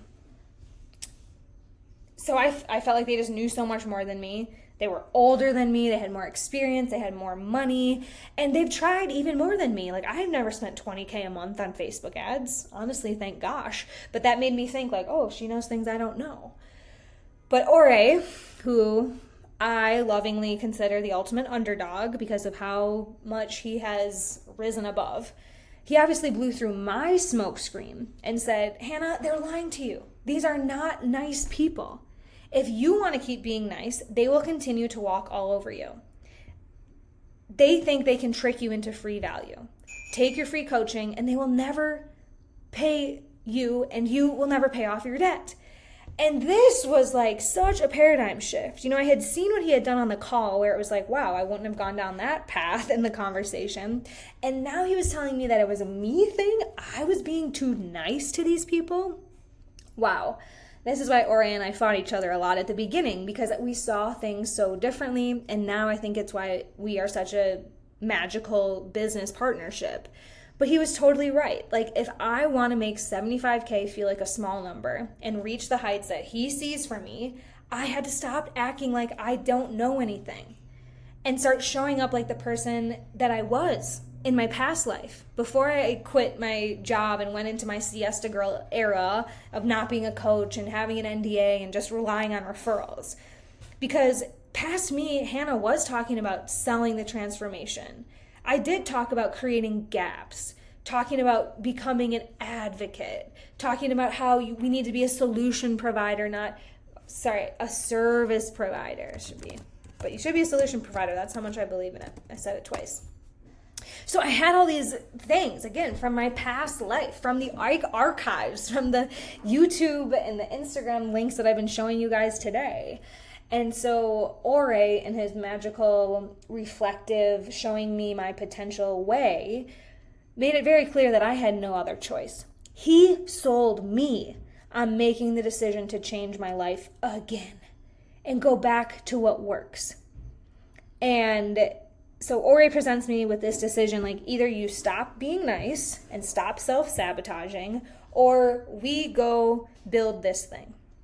We work on this and the potential that I see for you.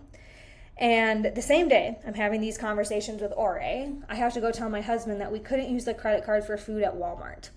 We had maxed out our cards.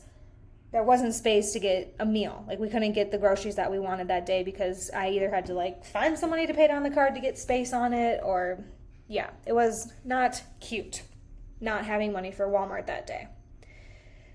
So that pain of telling my husband we can't go to Walmart, plus the pain of everything I had been through and what Ore was telling me, I knew I had to make painful decisions.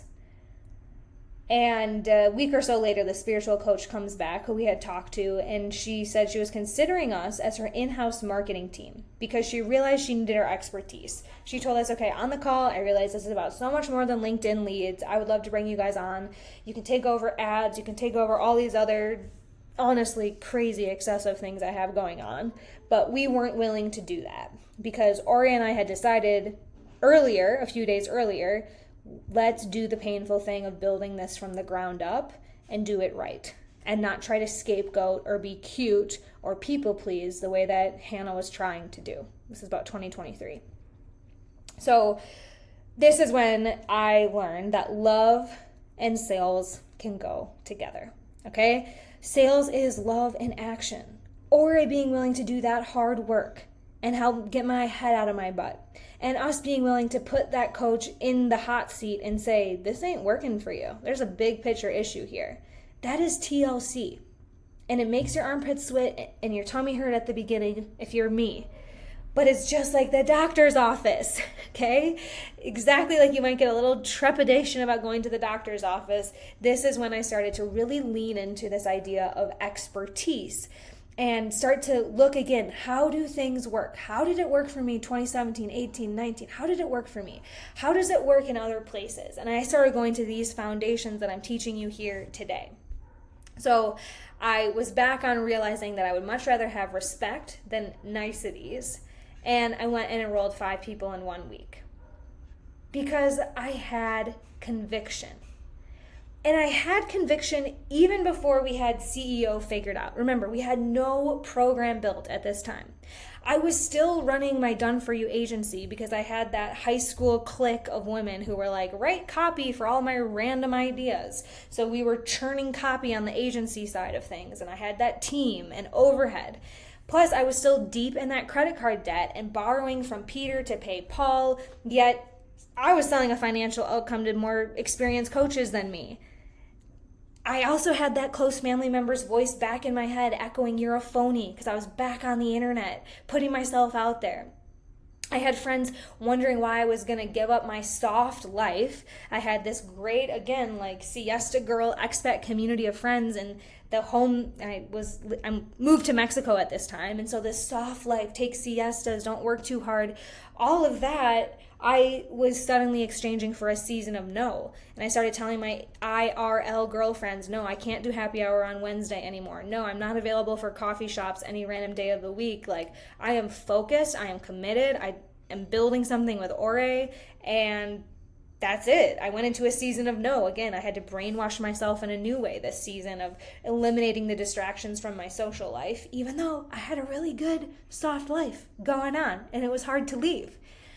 But I was in the most financial pain of my life, and so I was desperate AF. I could have gone onto these calls just feeling desperate, oh my God, someone give me $5K. No. I could have gone on these calls feeling like, oh my God, they all think I'm a phony. No. I didn't apologize. I just went out and I followed the system and I got pains. Not out of hype, not out of force, not out of desperation, not because I'm a phony or I'm trying to prove anything. Just because I knew, yet again, that I had something they needed. And it worked because conviction closes.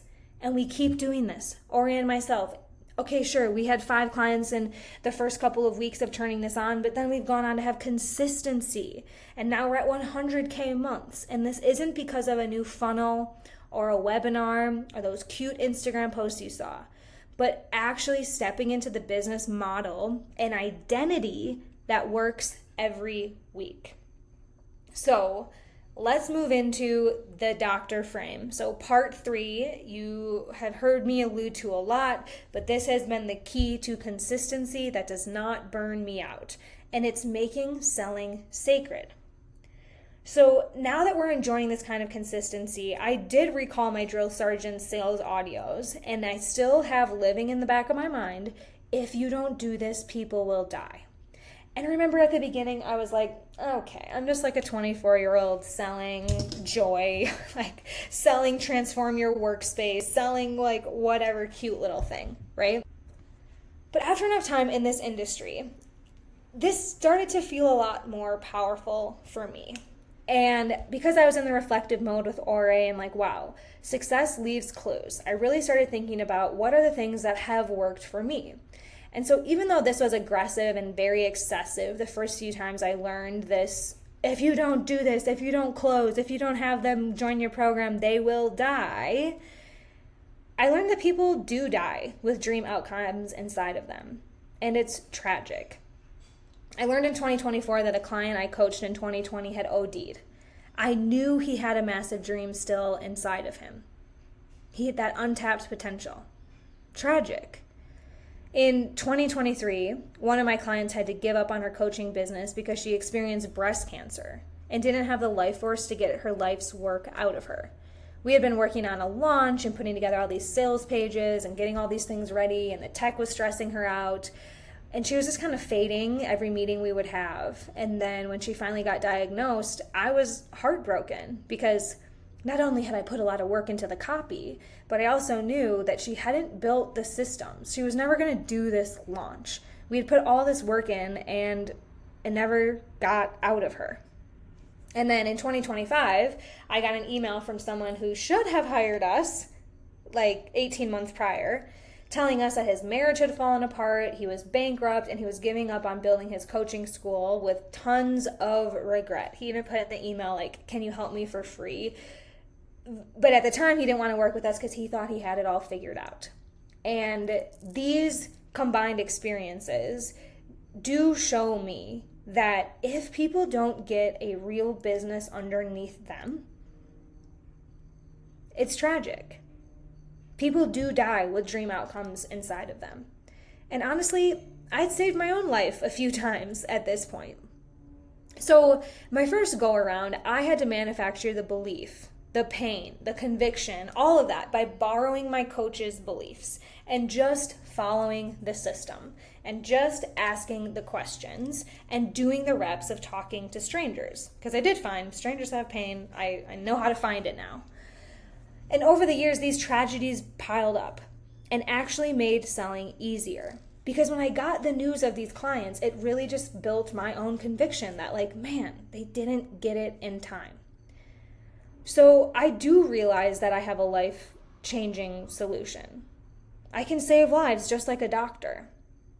And if moving from coach, like a nurse, to CEO, like a specialist, meant that I was going to be changing some of the things in my program or some of the tactical things, I also needed to start acting like it.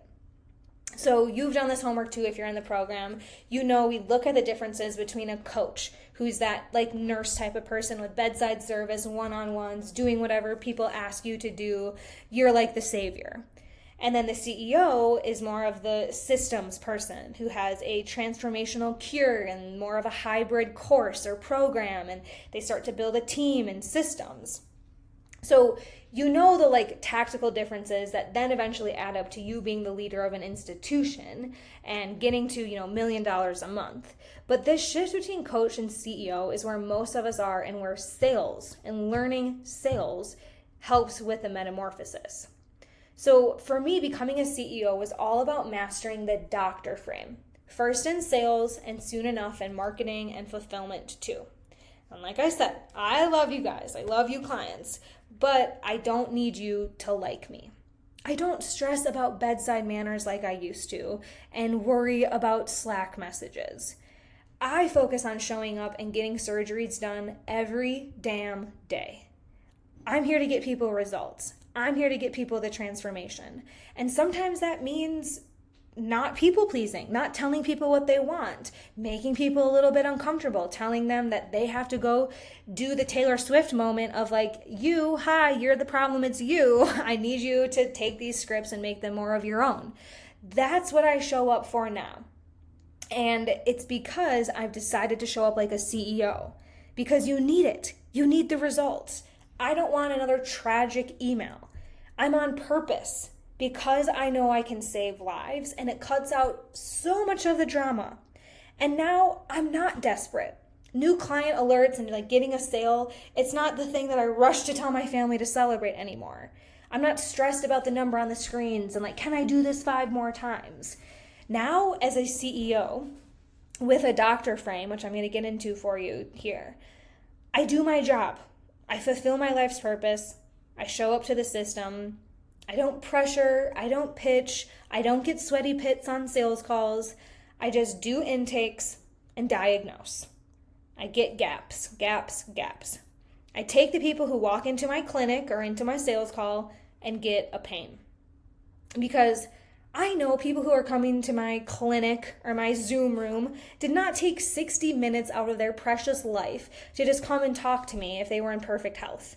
Right? Even these randos 7 years ago I was talking to on the internet, the only reason why they were booking calls for my ad and my webinar is because they had something wrong with them. Again, they weren't so bored they just wanted to talk to some random girl for an hour and go through the calendar invites and fill out the form. So you have to remember that too. People are coming to you because there is something off. Even if they don't know the root cause, they have symptoms and they're looking at you like a coach with solutions, who's an expert, and they want to talk to you for a reason. So I take scans. I check their pulse. I ask, how long has it hurt? I ask, can you do this? Can you move your arm like that? Does it hurt when I do like this? How long have you been spending $20K per month on ads? I get them to respect me by showing up like a CEO and a doctor doing an intake. And then I diagnose.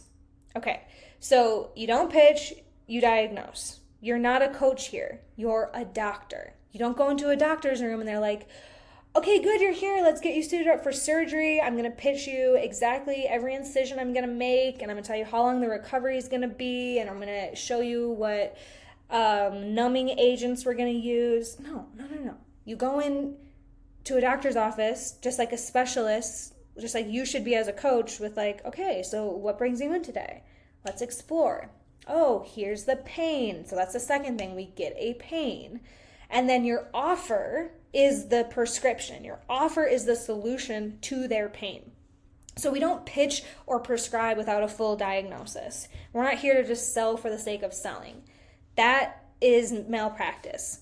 So strategically, and you're going to get this in sales scripts, but you have to move through all of the steps. Just like I had to follow the format to actually get that pain and then be able to pitch and offer the solution.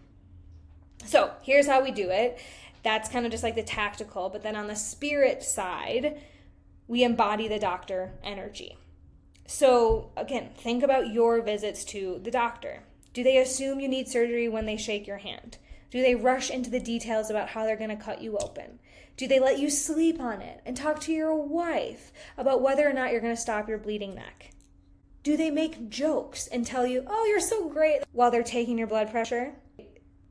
Or do they put you on the scale and say, seems like everything is going perfectly with your therapist and diet. You're awesome, perfect. Of course not. A doctor commands respect because they do not try to people please you. They just do their job. So maybe even think about the conversation you had with our team about joining this program. Did you feel violated? Did we hurt you? Or were you grateful someone was professional enough to give you the hard truths? There's something wrong, there's something missing, there's a gap here. So the way that you structure your sales conversations is everything. We don't jump into surgery. We do not give Band-Aids. We do not give sugar to diabetics by giving them compliments or making jokes. We follow a due process so we can prescribe in integrity. So what is the science? What is the conversation flow for this? Big picture. There are 5 sections that you must accomplish on all of your sales calls. The first one, discovery. This is going to be the intake. And you need to have a form, just like your doctor has your charts. So you're going to have like what they fill out in Calendly, their application form, and then your sales script, which is coming. But remember, we can't touch a sales script until we have the foundations. So big picture, you should and will have a standard set of questions that you ask everyone to get concrete metrics on. Where are they now? Put them on that scale. How much are you spending on ads right now? Okay. How long has it been like this? Why do you think it still hurts? Why haven't you figured this out on yourself? Why isn't your current ads agency looking at your 20K ad spend? Why is it like this? Tell me, how did we get here? Okay, then what is it costing you? How much does it hurt? If I push the bruise, what does that mean for you? Where else do you feel the pain? Why are they still in pain and haven't figured this out themselves? This is where we want to exhaust all other options. Make sure they don't think I'm going to go do guerrilla marketing and dance like a chicken on the street. Because if they think that's the solution, then when you tell them, no, the solution is surgery, they might think they just need to go to chicken costume. And then you need to make sure that you know what the dream outcome is. Why do you need to get out of this pain? Not necessarily where do you see yourself in 6 months or like what's your ideal body. People don't really know that.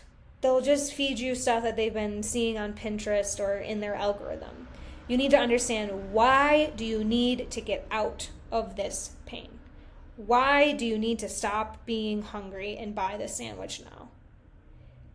Then we move into diagnosis, and this is where we really reveal the pain and we get a pain. So we get a pain in the discovery phase, and now this is where we really unpack it. So if in your intake you get a pain, this is where we reflect them back to them. Remember, we do not give Band-Aids. You just get permission to walk them through the process by presenting them with a decision. Do you want to change your life or not? So for some of us, this is going to look basically like a summary of the discovery phase. So based on everything you told me here today, you've been spending $20,000 per month on Facebook ads, and it hasn't gotten you any results in 9 months. And you've tried all of these other things. It's literally costing you $20,000 per month, but also more than $100K per month in all the clients that you're missing out. And you've tried all these other things, but it's not working out. And you really just need to get to consistent 200K months again, but you don't have a game plan to get there. Is that right? Right, that's the diagnosis. Is that right? Did I get everything? Is there anything else I should know? Is now the right time? Is there anyone else who should be a decision maker here? So those types of questions to get permission to then go ahead and give the prescription and pitch. So this is where you're going to tell them how the journey or the surgery is going to work. But remember, you don't go into exactly how you're going to tie the veins together. You give them an overview of what they will experience. After a week, you will have or feel. After a month, you'll be able to walk again or put that ad money to a new thing. Along the way, we're going to check your vitals and hold you accountable and make sure these things are improving. And you'll have to be accountable to do your part of this healing from surgery. It's only going to work for you if you're able to commit a few hours per week to your physical therapy, right? Using the doctor analogy, but this is really how you prescribe your program. You don't talk about how many one-on-ones we're going to have or what time the group calls are or how you communicate on Fridays. You talk about after a week, this is what you're going to get. Then after a month, this is what we're going to be working on. And you're going to be healing and growing and seeing your development every step of the way, just like you'd be healing from a surgery or a transformation. Then expect objections, okay? And people get afraid of objections, and there's all these, master classes and everything. But really, this is just where you get to answer their questions by giving them examples and details of how the process has worked for other people. So, as you've seen today, I love storytelling because it works. And so I answer any objection with either more questions, as you heard above in my note card era, or with case studies and storytelling. And Amanda was a client just like you who had the same question, and here's how it worked for her. Because remember, Amanda's body and surgery, business and strategy is going to be different. So I'm on this call to just tell you how it's worked for other people, not necessarily spoon feed you or let you pick my brain and give me objections like, can I do this? Can I do that? What do you think about this for me? So I also deny people getting a second opinion because I've already exhausted all of their other opinions and they've admitted defeat because of what we've done in the other sections. So when people are like, oh, I need to talk to my wife, or let me talk to these other marketing ad agencies, like, then I missed something. I should have been asking that. It wasn't, again, like, people get afraid of objections, but I'm just saying, like, they're part of the process. And if you follow the scripts and if you do this like a doctor, then it's basically just you advocating for them because you're literally watching them bleed out in front of you. And you have all of this data and all these notes that you've taken during the call that's like, no, we've decided you really need this. Now it's just about getting the money in place and being resourceful. And so I do not leave without getting paid, just like a doctor. I already gave you my little cherry on top nugget. Like, every time I get on a call, people give me $5,000. Sometimes that's a deposit, but just like a doctor, we didn't come through here, go through this entire process and application and call for you to decide that I don't have any bleeding neck. If we're at this point, you need to make some commitment. Then we go into closing. You need to give them action steps to keep them focused on the momentum to fix their pain. So a doctor would say, okay, I'll see you Tuesday at 7 a.m. for pre-op work. And you as a coach, you'll need some sort of small piece of homework that you can give people at the end of a sales call to feel like, I know the next step. For some of our clients, it's like, okay, tomorrow you will get access to the program. For us, we send welcome homework that they have to complete before a kickoff call. For other clients, they just say, okay, make sure you copy and paste this calendar into your calendar so you start getting updates. Other people give them a vision exercise. Okay, I need you to spend the next 24 hours visualizing your dream life and like what results you desire. Just have something for them to chew on, because if people are investing the price of a car in your program, they want to feel like they get something, and after they close, they have a place to go other than just buyer's remorse or thinking about if they should have made a different decision. So give them some action steps to keep them focused on forward momentum, so they can just keep thinking about fixing their pain, not going off into the abyss that could be buyer's remorse. Make sure that they have a system and then they know when they're going to see you and what they're going to do next. So, CEO, here is what I need you to do. Commit to closing. Commit to closing. That was the shift with Rustin, my very first high-ticket client. I just committed to staying in it, asking the questions, and following the process. Not letting him go think about it, not saying, I have 80 more calls, I'm going to cherry pick who I feel like working with. I just committed to working the system and closing. Closing is different than taking calls. Closing is different than studying. Closing is different than getting people to say, maybe I'll get back to you in a month. You close, you get those dream clients when you create them, when you follow the system and you put them in this recipe. It's like an oven, okay? They go through your entire warming process, and then you sit with them for 60 minutes to make sure that they're good and cooked and ready, and you close them. Again, there's a big difference between coaching and having calls and actually getting dream clients, because following this recipe creates those dream clients, the ones who get it, who are invested in the process, who know this isn't Ozempic and a get rich quick scheme, but it is a surgery and a process.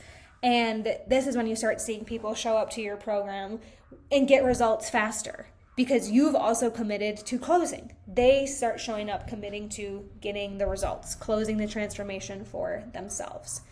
So, commit to closing. Give me a virtual thumbs up. Pick up your hand and do a thumbs up. That's a signal that you're committed when you put your body behind it. Thumbs up. All right, so if you are committed to closing, let's move into part 4, which is your sales code of ethics. So remember at the beginning when we had you write down what you believe about sales? Here are the beliefs that I want you to own.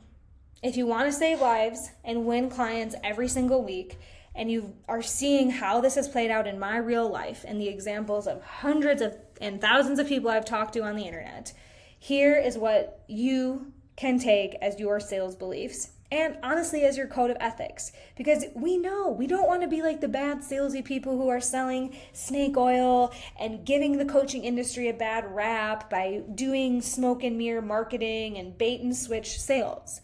So for those of you in the Dream Life program, this is what we hold ourselves accountable to. This is our standard, our ethics, to make sure we do maintain the integrity of the coaching industry and we keep getting people the real transformation that they actually need.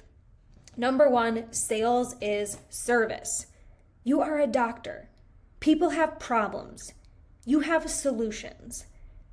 I figured out a way to know, not just believe, but know that my Dream Life is Real Life online program saves lives.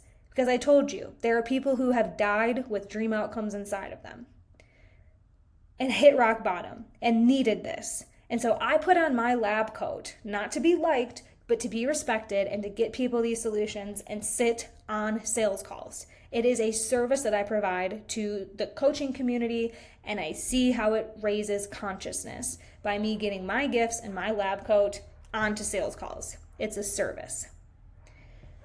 The second one is that it's not about you. You are not the miracle. You are the messenger. You have created solutions and you've gone through training and you have all of your amazing coaching certifications, but it's not about you. It's about how you are able to share your gifts and your papers with other people. So don't take things personally. If people aren't ready to transform their life, or they don't see how this surgery is perfect for them, or they don't actually admit a problem, or they call you up and they tell you that you are a phony, it's not about you. You happen to be on a really big mission that not everyone understands, but you know you are here to get solutions into the world. And it's not about you. It's not about your financial goals. It's not about numbers on a screen. It's about saving lives and getting your vaccine mass distributed. The third code of ethics piece here is diagnosing before you prescribe.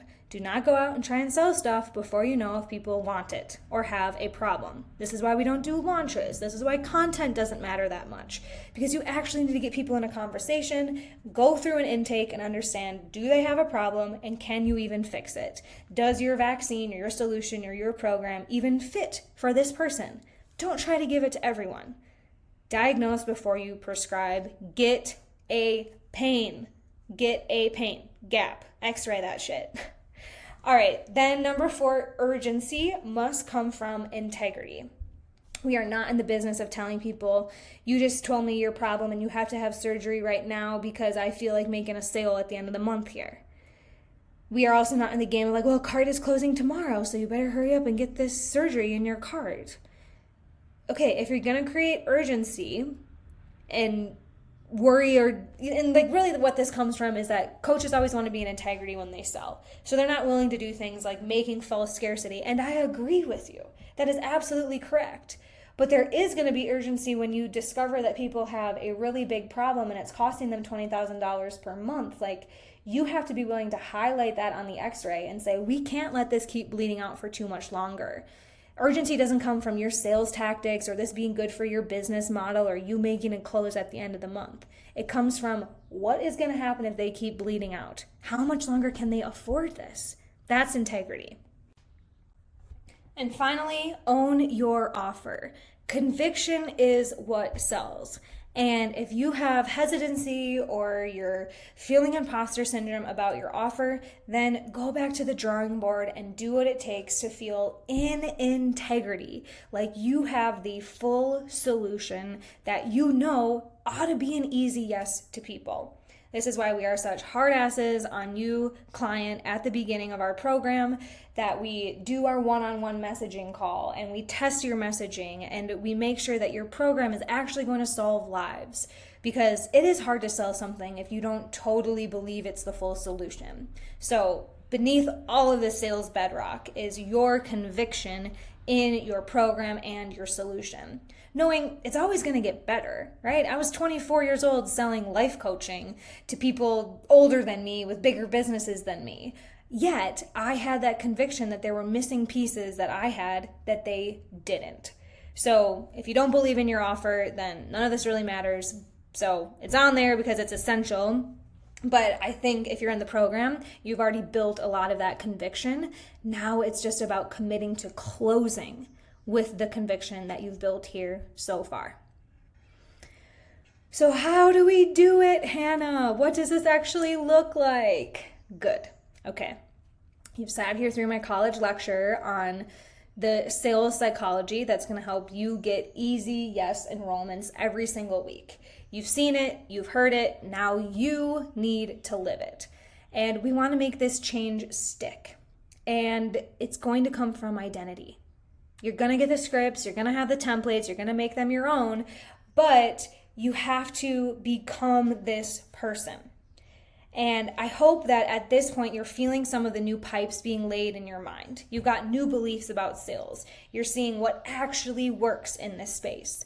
But we know that learning for learning's sake doesn't create change or results. This will just be a nice Hannah Netflix movie where you saw some of my embarrassing Instagram posts.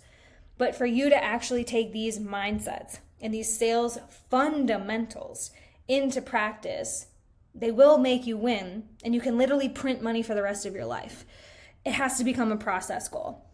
And you guys, this is what I said at the beginning, like no one can take this education from you and this process if you commit to it. It took me years, but I had a program that other people were doing it within 5 months, and you're in that same opportunity right now.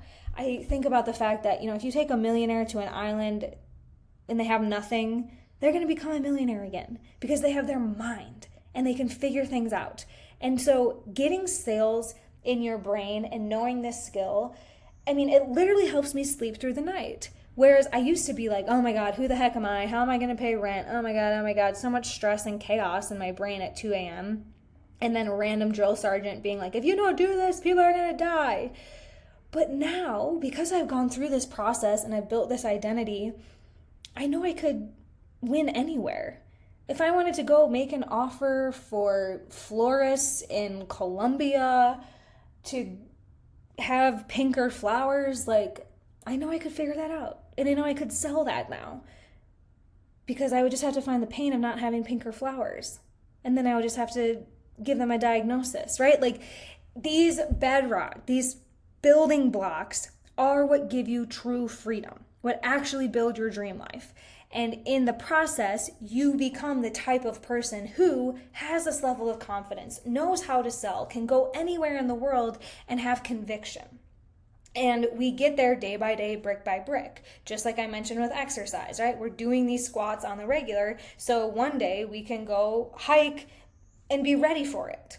So we are always after the process goal. Who do we need to become? What do we need to believe? What do we need to consistently do?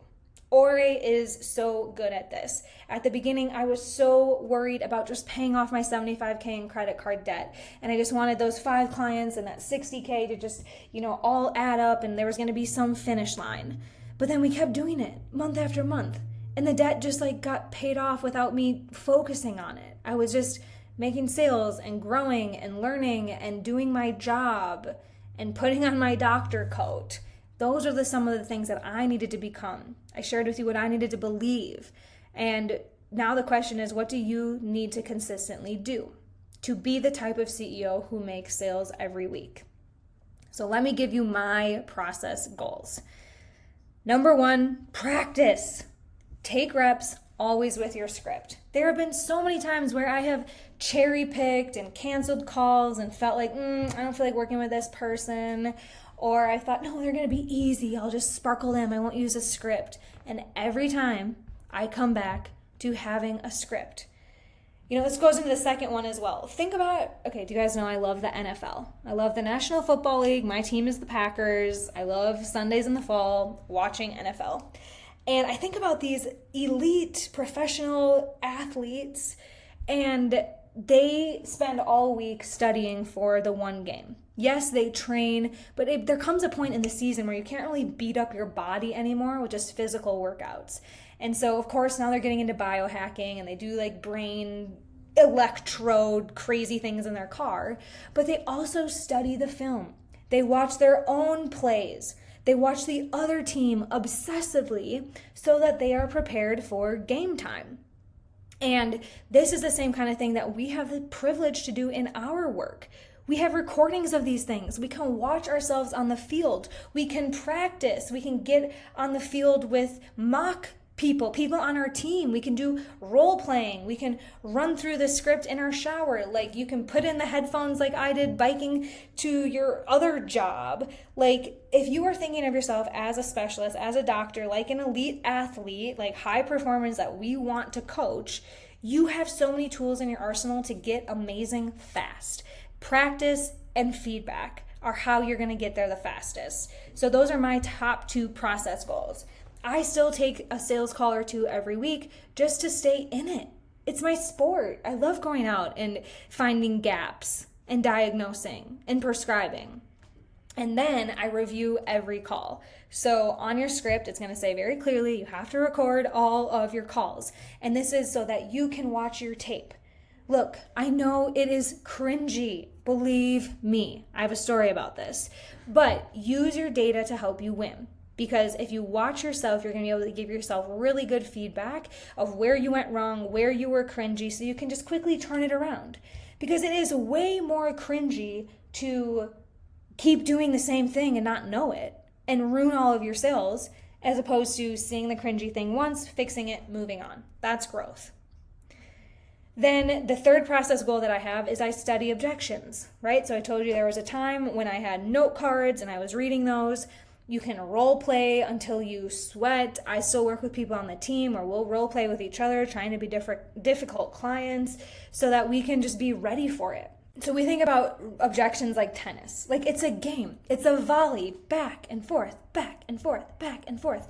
And if you are excited for it and you want to play the objections game, or even give better context on your program, like I told you, I really think about objections just like, answering their questions about the program with either more questions to them or client case study stories. Like, that's the game. That's the part that's unscripted. That's the place where I get excited for. And as soon as I got excited for objections, I stopped getting them. Because I was prepared, because I had overcome them in the discovery phase, and because I was ready to do it, right? There's an amazing thing that happens with objections. When you embrace them, they go away. So just be ready. Find the fun in playing that tennis. And finally, I believe the offer changes lives. I shared with you some of the breadcrumbs along the way that have helped me make this a knowing in my being. But at the beginning, I did have to borrow the conviction of my coaches and ask myself every day, am I a 10 out of 10 in this offer? Because we are the messengers. And if we don't get the message out, then the miracle doesn't matter, right? So you are the messenger, not the miracle, but you have to believe in what you're selling.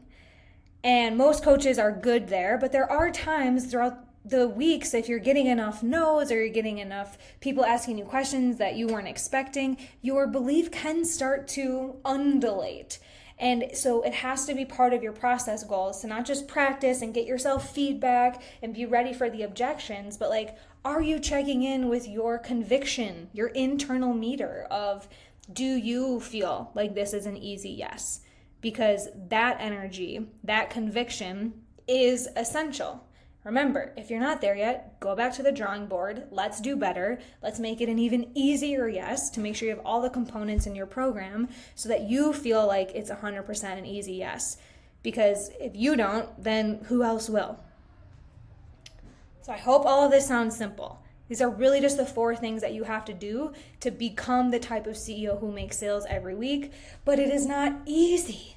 If it was easy, I wouldn't have this whole 3-hour training to give you because I never would have veered off the path and picked up all of these stories. And in my drill sergeant years, when they offered to give us sales feedback, but only if we watched our own calls like 3 times and we submitted this long ass form that then they were going to review in front of a group. And they did this thing where they would like put our recording up on the screen and like zero in at different times on the call. And 24-year-old me, remember, I'm just trying to do this as cute as possible. I was like, fuck that. I am not playing the sales feedback game. I would much rather be at a dentist getting a root canal than face that kind of scrutiny, especially in front of all these other coaches in the program who were way more experienced than me, making the system work for them. I ran for the hills. I just kept doing reps. I got the yeses, no feedback. I'm just going to keep doing my thing over here in my black corner. So I just kept sticking to the script and trying to bring fresh energy. I was like, okay, just let that bad shit go. Don't dwell on bad calls. I was doing the like belief work that was like, I do believe in this program. Just focus on the new, focus on the new. Someone's going to get it. I already have a few people under my belt. I just kept doing this like hopium thing, right? Just the mindset work alone to get myself to keep going. Not giving myself feedback, just sucking the hopium, the manifesting vibes alone. But then something very strange happened. I told you guys I've talked to some of the wildest characters on the internet. And at one point, I was talking to a woman who finally made me rewatch my calls. And I was very annoyed by doing it. So I had to like gamify the process. This is the first time, you guys. I'd been doing sales calls for almost a year. And this was my first time being like, okay, I have to like gamify this. I need to go watch this sales call because it was so weird. So of course I go to a fancy cafe, get an expensive coffee, and I bring my little Canva project with me so I can be looking at my screen instead of my face. Like I was just like, I'm gonna be as distracted as possible when I watch this sales call replay. So I'm in this cafe and I'm eavesdropping on myself and I said out loud, Hannah, there it was. You know, I was just like in my little like dun dun dun doing everything and I'm like listening out loud. I say this in the cafe and everyone looks at me and I'm bright red. And that was way more cringy, right? I wasn't even looking at my sales call. It was just like the moment of like, oh, this is so painful and now I'm embarrassed out loud in front of everyone. So all that is just to say it was not the most ideal way to watch my own sales call for feedback. I know how cringy it can be, whether you're publicly embarrassed or not. So here's the lesson. If we can get beyond, it's not about me. Who cares if it's cringy? Because this is where the gold is. This is the lesson. So as I'm rewatching this call, it was with someone I really wanted to work with, but I was super surprised when she said she was all in. And then at the end of the call, she was like, I'm going to go get my wallet in the other room to process the payment. And she never came back. The line went dead. She totally ghosted.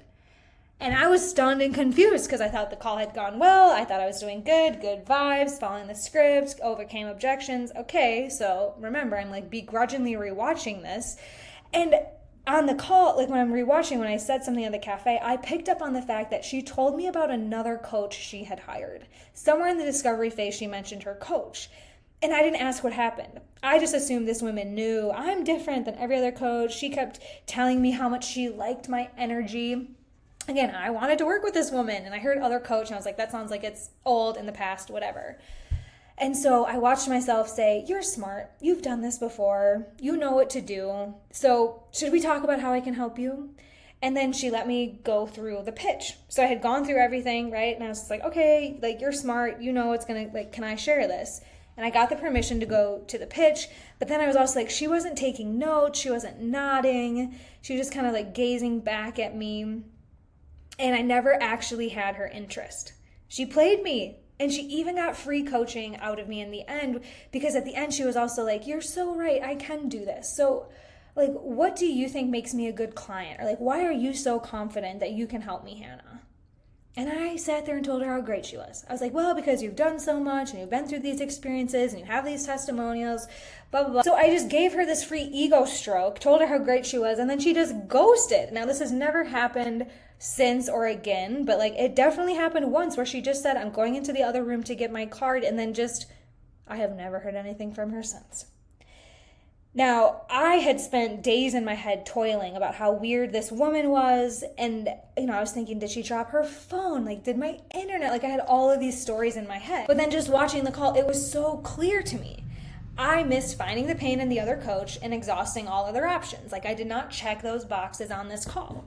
But how much time did I spend in my silly little human brain spiraling drama about her, falling down the stairs, or dropping her phone in the toilet, or my internet may have broken, and like all of these like random dramatic reasons were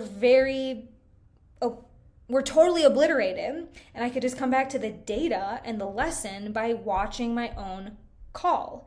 And this is when I learned to love data over drama, because I had found I was spending just so much time worried about this woman. I can't remember her name anymore, but I certainly did for the months around, because I just had so much like mental drama build up around her.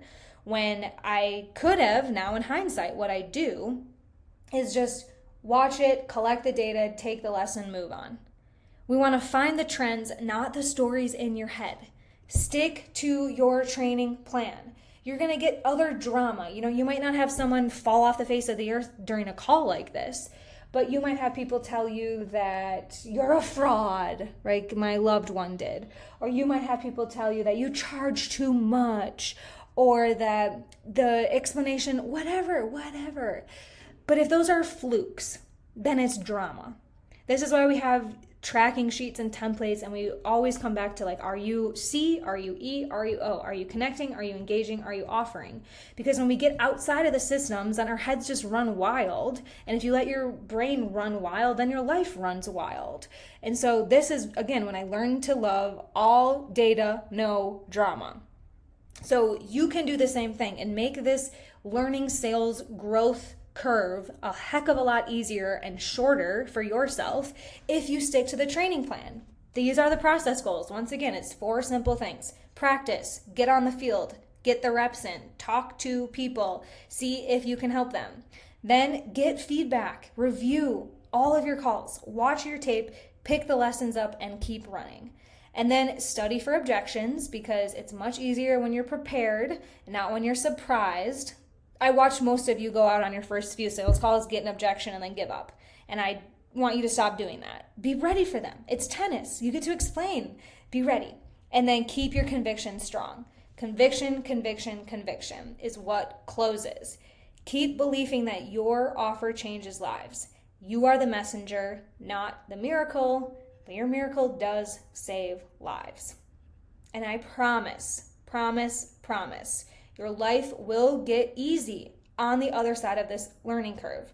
Not only will you get easy yeses and clients and make sales, but do you see how you're also getting mental freedom along the way? You're letting go of people pleasing and bending over backwards and second guessing yourself, and you just start showing up for business fitness, and you have lifeblood because you're a business owner who knows how to make sales consistently, just like fitness. The first 10 times you go to the gym or Zumba class, you're gonna feel out of place and awkward, but then you keep going and you start to know more things. And then you keep going for weeks and you keep doing reps and you track your progress. Maybe you increase your weights and you start noticing that you feel stronger. But if you go and you do that stuff wrong every week, if you're doing squats every day but you're doing them wrong, you're only going to hurt yourself. So if you don't have the feedback and perspective on your form in squats and in sales, you're just going to keep going down a hurtful path, making up dramatic stories and taking things personally. But make it about the system. Make it about doing the reps, getting to the gym, not about how you feel about working your biceps. They're going to be there. You're going to need them your whole life. Might as well make them as strong and as full of lifeblood sales as possible. You want biceps, so work them. You want sales, so use the system. It's not personal. This is science, and you get to bring all of this spirit that I'm showing to you today to this system. We need both science and spirit. Don't forget the science and the system, like I did. Don't just do the spirit, let me see how this goes. Like, success leaves clues. Make sure you're tracking them. That is my final pitch on watching your own sales calls for feedback and just making this part of your process, part of who you are. You go to the gym, you watch your sales call feedback. Welcome to your new life. So, In conclusion, the 3 things I want you to take away this first time through. And then you're going to go through this again. You're going to keep getting more. And you keep building your conviction. You're going to keep remembering how not to do it so that you can just go win. But the 3 core concepts today: you should never avoid sales again. You should not disqualify people. You should not cherry pick. You should not try to get out of them on your calendar because A, it is using your zone of genius as coaches. We've talked about how sales conversations are coaching conversations, but you're not going to coach on sales calls. It helps you get your work into the world. This is how you get paid. This is your lifeblood. How can you learn to love sales? How can you make it sacred like I have, doctor? Second, you're not bad at selling. You've just been misinformed and you're trying to fight for your limitations. If you still think sales are heavy and hard and you still want to do it your way and you still think you don't need to follow all of the steps, then you're just fighting for your limitations. And take it from someone who's cried on her bathroom floor enough times to know how exhausting that is. You get to decide today, just like I said at the beginning. If sales feels hard to you now, that's a choice. If you want to get good at it, just follow the system and the recipe we have laid out for you here. And lastly, selling is now sacred. And you have a structure to do it with integrity. So CEO, doc, Dr. Frame, coach, take this not just as Hannah Netflix, but as your guide to stay on track. Because we want you to be doing this for your whole life. Now, of course, there's going to become opportunities for you to hire a team. And when you're at 7 figures, some of your process goals might evolve. But I'm showing you, these are still mine. And I still stay in the pocket taking some sales conversations. I watch other people on my team. I watch their sales calls. That's also cringy. I role play with Ore and other people on the team. That's cringy. But I do all of those things just like I show up and I sweat in the gym when I don't feel like it because I love the results. And if you want consistent results, I'm telling you, this is the prescription. This is the recipe. Go make it your own and make your dream life your real life with hella sales, baby. Cheers to growth.